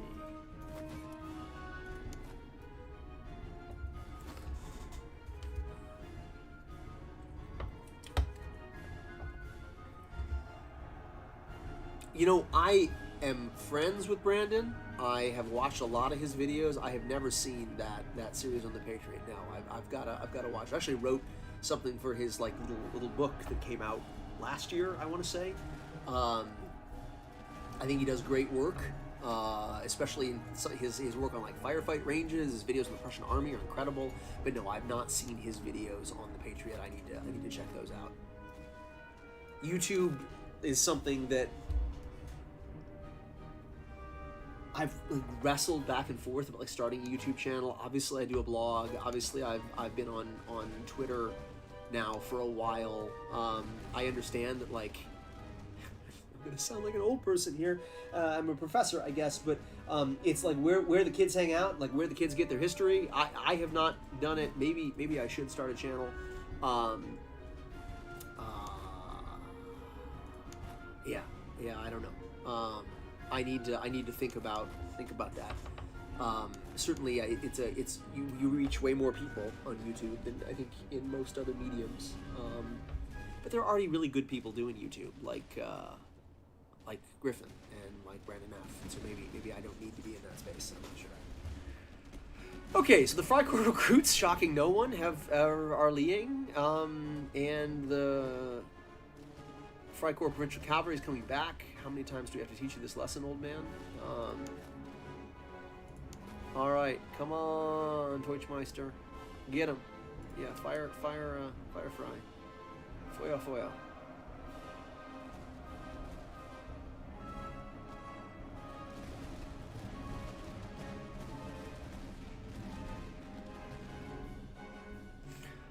All right, crunch. Shattered. That's what we like to see.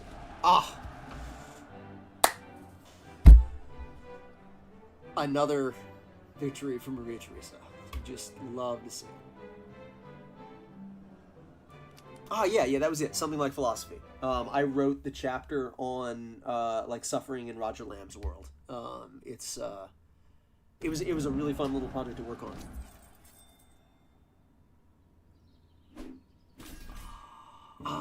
Yeah, okay. We're getting the good stuff here. So we've got the Tornisters, which is like that style of haversack. Mention their sources. Yeah, no doubt. Well, as a historian, yeah, the art in the game is some people on like Steam reviews have said it's a game that's primarily there to deliver an art style, and I don't know that I agree with that entirely, but the art style is phenomenal, and I think meets the mid 18th century moment pretty well. Let's get some veterancy and go sell this stuff. Okay, can I refill the boys here? Yeah, incredible. Because we got to sell those cannons. And let's just get on into the town here. Okay. Yes, you love to see it. Back in Bohemia.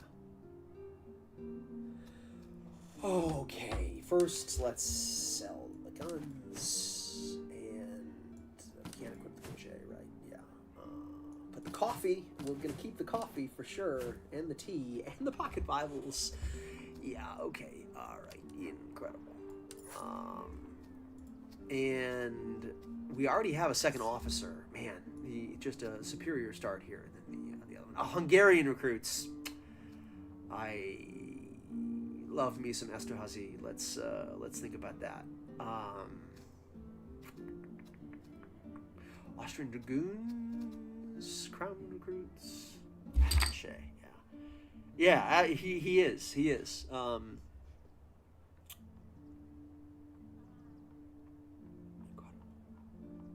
right, I gotta stop reading the chat and actually play the game. Let's get some Hungarians. I think I'm gonna struggle to say no to Hungarians, and keep trucking on here. Probably can't promote anyone yet. I don't want to raid the town because I'm like protecting Bohemia. There's Königgrätz. Hey, what am I supposed to do here? Reinforce outposts and secure 5 battlefields. All right, well, there's an outpost right up here. Let's go do that.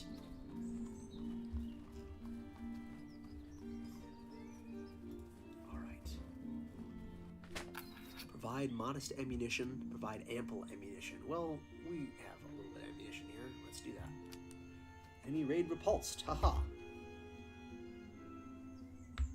Loot 3 weapons. Okay, yeah. Tula, Delft, and Socket. Very nice. Okay, let's actually go in and equip some of that, because I got recruits that don't have good muskets. 1 and 2 and 1. Oh, should I give it to the Hungarians? I will give the Hungarians nice bandits. Sorry, Hungarians. Okay, I also equip all this stuff. Yeah, there's so much to do. Okay, tea rations. Let's give choice. I didn't even equip the buck and ball rounds last time. Yeah, I'm falling asleep on the job here. Let's put in the coffee. Oh yes, pocket buttons. Love to see it. My friend Jason actually has an 18th century Prussian pocket Bible. Just incredible to see this kind of stuff in the game. All right, haversacks, coffee, and then we'll give the 10 pence to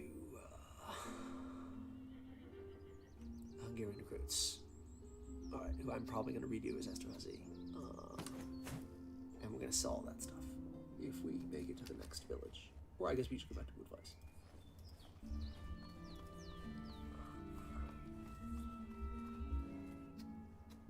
Does anyone have like a favorite army composition in your particular nation that you've tried out and really enjoyed yet?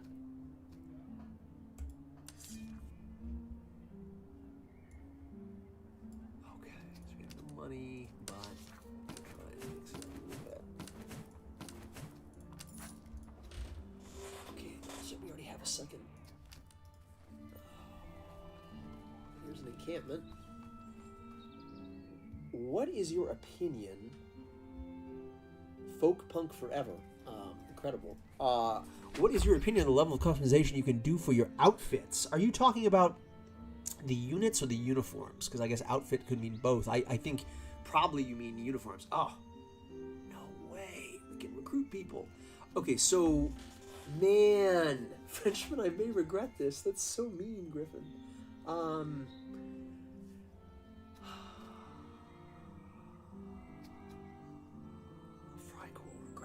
I'm gonna feel like Grenzers, maybe. Yeah, I love a Grenzer. Look at that uniform there in the art. Just, yeah, I'm gonna probably go with a Grenzer. The Cossacks are also very attractive because then we could have Cossack cavalry. Could be supporting Ukraine a little bit here in the chat. We're gonna go with Grenzers. Okay. Right.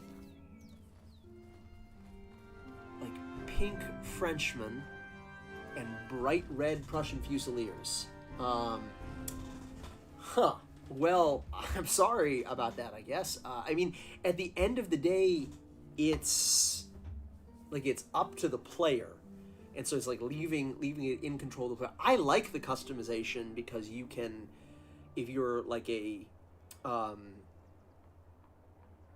with all the love in the world, like me, a super turbo autist who likes the the exact uniforms to be completely correct, it's very helpful. You can go in and like role play the first Pink Pony Regiment. Oh my gosh. Yeah, I like the customization. That's kind of where I'm at. I think it allows people to do what they want, which is a nice balance between like having the historical uniform checklist, for the people who like that, and then not having it for maybe the folks who wanna do odd stuff with their forces. Okay, what those Cossacks just have? Oh, the Grenzers. Sorry, yeah, Grenzers just have those. I got the cannons on there. Let's go to Kabinettskriege, I guess. Oh, another battlefield. Let's kind of shadow this. Is that must be a Prussian recruit in a gray recruit's jacket. I can't do anything here. Moderate chance. A duel. I require one officer in reserve. Okay, so we got to go raise some money to get an officer, so we can come back to this battlefield, I guess. But let's go to Kabinettskriege and see what we can. Oh, they're fighting us. All right, here we go. We're mixing it up. I am going to struggle to quit Austria and play other nations, I think. but I've got to be consistent here. So, all right. So who are we up against? We've got Cantonists, yes, Cantonisten. We have Musketeers, Freikorps, and some Freikorps Hussars. So they're not regular Hussars. So that's potentially helpful for us. Let's see what we do here. Man, Maria Teresa's counting on us. Can't let her down.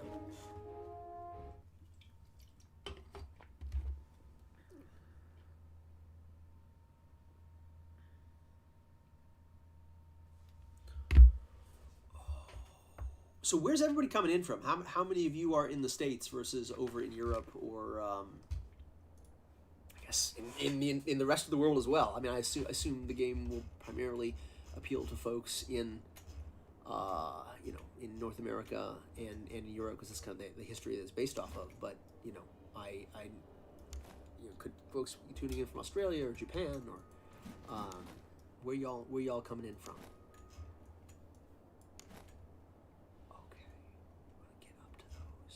Fences.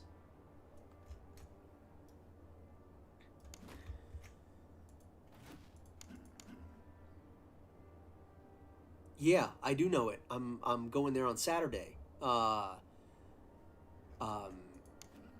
wife and I had our rehearsal dinner at Fort Ligonier. They're having the Braddock's Road Preservation Association meeting, and I'm giving basically my book talk to that on Saturday, right there in Ligonier. So I'll be driving over to your neck of the woods tomorrow. I got to get up at like 6 a.m. to go do that. Fascinating. I don't suppose we've ever met in person. I'm there for the reenactment in May, every year. But yeah, love Fort Ligonier, love Ligonier, PA.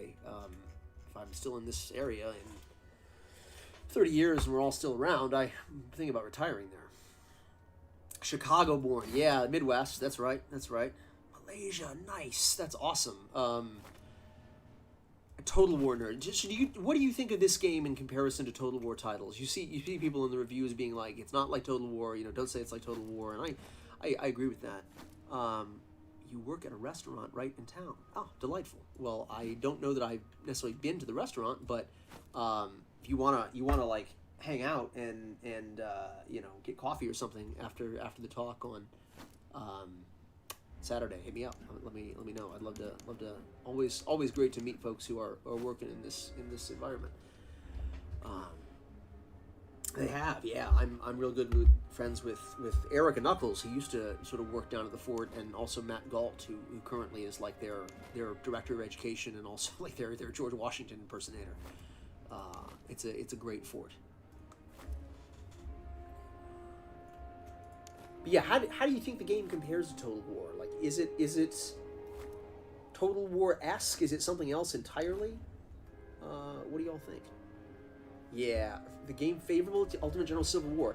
Would you compare it favorably to Ultimate General Gettysburg? I think that was probably my favorite of the Ultimate General titles, and it just seemed like they lost something after that. Okay, so we're going down against Prussian musketeers there, which is seemingly a dangerous thing to do.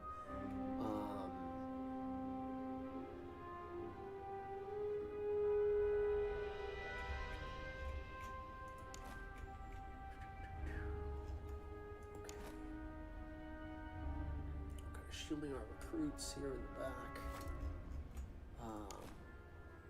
My cousin and I played Ultimate General Gettysburg like non-stop when it released. It's I think still one of my all-time favorite games.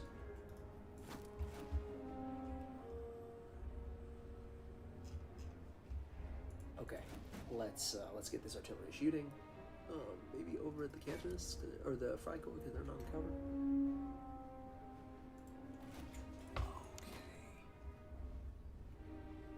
I feel like we're about to get completely destroyed. Easy come, easy go on the Guns recruits. Ultimate General American Revolution, a little too granular. Yeah, no idea why I'm directing the production of weapons and ships. Yeah, I guess I don't want to say anything like rude against a game, but I had really high hopes for Ultimate General American Revolution, and was not, I guess, completely happy with how it turned out. Well, hopefully the Crown Little Recruits aren't going to just completely get destroyed here.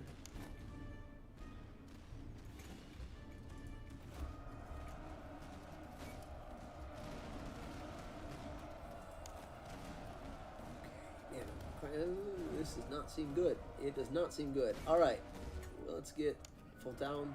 Oh, and now the flanking charge. Well, just like that, it's hard out here for Maria Teresa. It is a tough fight. Okay, let's see if we can get these guys back in the fight here. Yeah, we have. Incredible.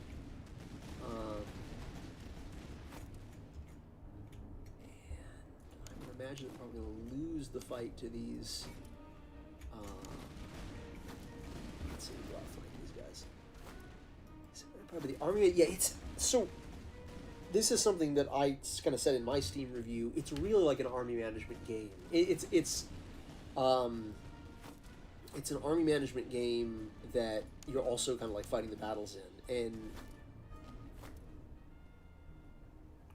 I've not. I guess I've really played many army management games before. I really enjoy it. I think Griffin did an incredible job kind of designing the. He worked through a ton of different stages and kind of where the game could go, and I think he landed on an incredible thing that he was able to deliver, which is for me as a historian of this period, it's exciting to see because lots of 15-year-old kids are gonna hop on this and like know what a Cantonist is, and like I was talking to someone on Twitter last night who was like, I'd never heard of the Russian Corps of Observation before, and like so it's really no, there goes the Austrian Fusiliers. Well, this battle is cooked. I think for me a lot of the excitement as far as working on this game has been trying to almost bring like a tabletop war gamers level of knowledge on the armies and the units, and like what the units are wearing, and like how the units fight, and like how they're thought of in the period. Bringing that to a digital audience is why when there goes the right flank. Bringing that to a digital audience is like one of the reasons why I was so excited to work on this period in the first place. It's not exactly like Total War. I think if people go into this expecting like a Total War clone or like a Total War killer or something like that, like I don't know what the right phrase is, they might come away disappointed. Are we in canister range? Oh yeah, man, we were in canister range the whole time.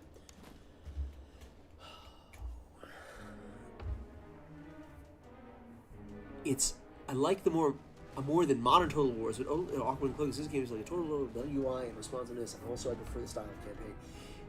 Yeah, it's certainly, you get attached to your army, and that I think is again the reason why I really enjoy this game, because you can name all the units, so you can do all the research, and you can kind of look at your books and look at online resources as you're trying to figure all this stuff out. And I'm about to lose my artillery. Please don't. It's just a blast.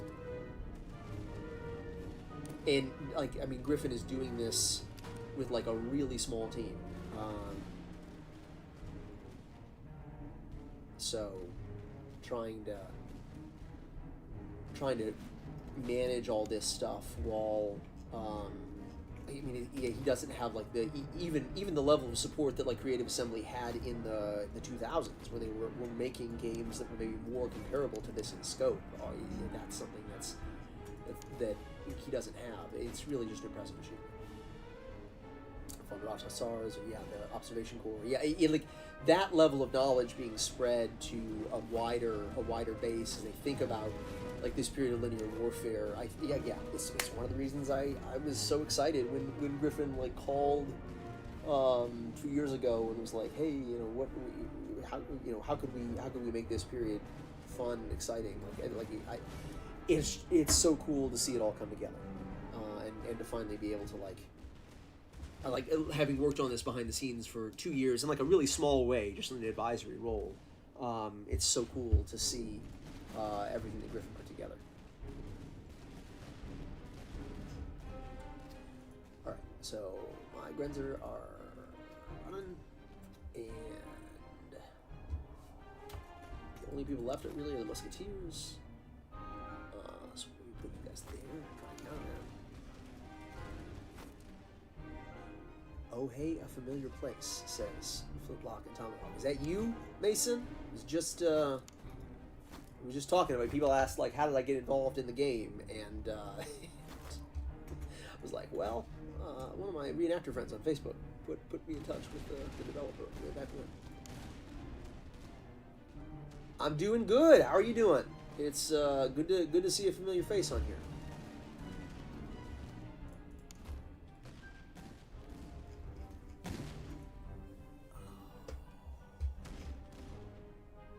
It's Morgan. I'm sorry. I must be getting my wires crossed here. I apologize.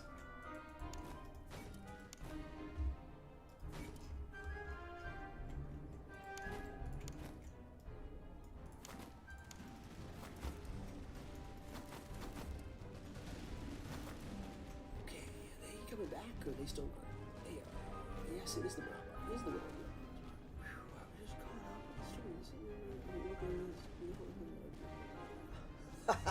Yeah, no doubt. Legit remade Sharp's Regiment. Oh, incredible. What is it, like the South Essex? Is that it? I'm pretty sure that's it. It's been forever since I watched it.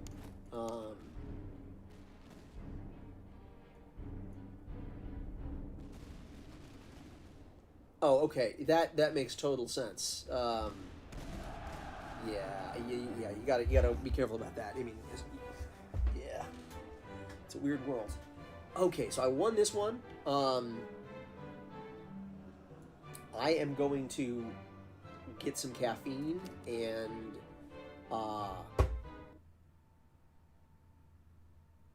do things for like 5 minutes, and I will be right back. And we'll continue rolling through this Austrian playthrough. So give me again like a few minutes here, and we'll keep on trucking.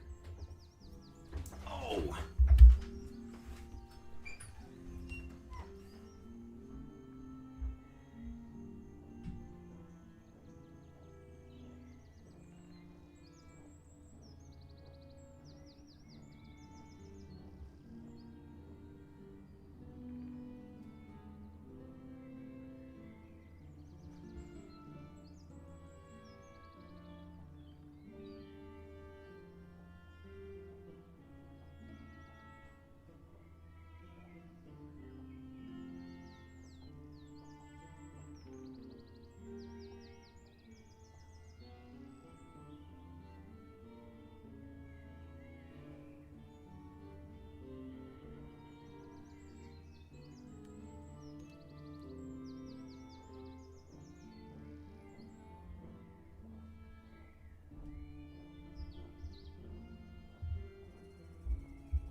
Alright, we are back at it here. Got a bit of a snack and some caffeine. We're going to keep this rolling. Okay, so the veterans see clearly at this point, right, I got enough reservists, and I have a little bit of money. Maybe the money. I don't know, probably the veterans see.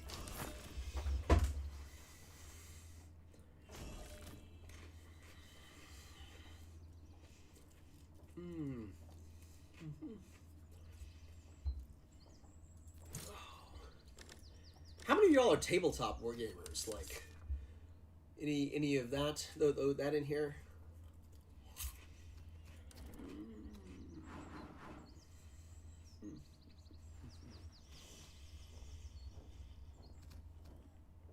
Wow.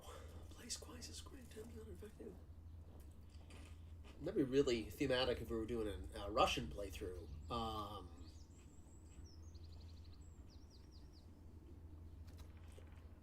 Move speed. That could be cool. I think we should do that. Yeah. Okay. 3. Are we getting close here? Yes, we are. Incredible. All right. You still here, Ryan? We're gonna. I want you to find me a good Irish name for this this Austrian Fusilier battalion that I'm cooking up. Which one should it be? If it's just down to me, I'm gonna pick like Bota or von Norman or something like this. But we'll see what we can find here.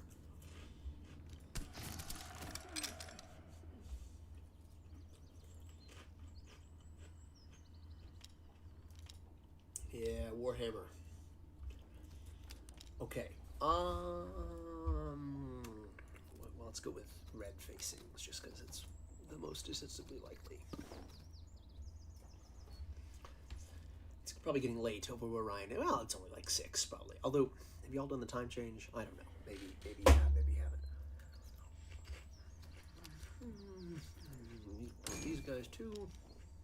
Yeah, seems great. Okay.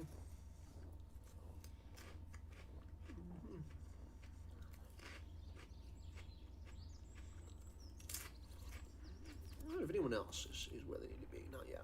Okay, let's try to find a town. What do you know?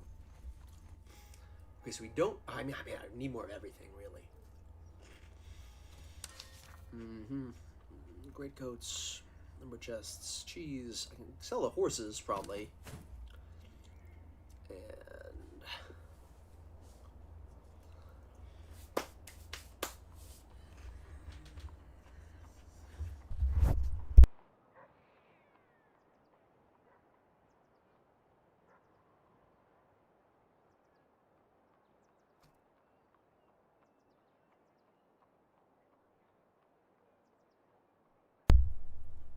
hi, Oliver. I mean, it's hard to pick because I have a lot of units that I love from different nations. But I think the unit that I wrote about in my dissertation and also one that I reenact is the Prussian 13th Regiment of Foot, or the Regiment von Itzenplitz, and so I think contractually I'm obligated to say that as my favorite. But close second, another unit that I reenact is the British 8th or King's Regiment of Foot, which served in the Midwest where I grew up in the American Revolutionary War. So it's hard to kind of pick between those two, I would say, as far as my favorite units go. Okay, we have. I'm not gonna find a unit that cheap. Do I sell more of this good stuff, or do I buy another unit of recruits? I feel like, yeah, probably I should. Can we? Yes, we can do that. The cheese is good, and I like it, but do I like another unit more? Probably. Morale and melee damage to sacks. Yeah. I mean, they go as far, like there are 2 men sent as far as St. Louis in the 8th Regiment. They fight at Vincennes in Indiana. If you just Google like Alex Burns, if you search on YouTube Alex Burns 8th Regiment, I did a couple of talks for the American Revolutionary War in the West Conference in St. Louis, where I kind of summarize their service and talk about their experiences. Man, yeah, I got it. I'm sorry for everyone who wants me to keep the treatise and the cheese, but I feel like I gotta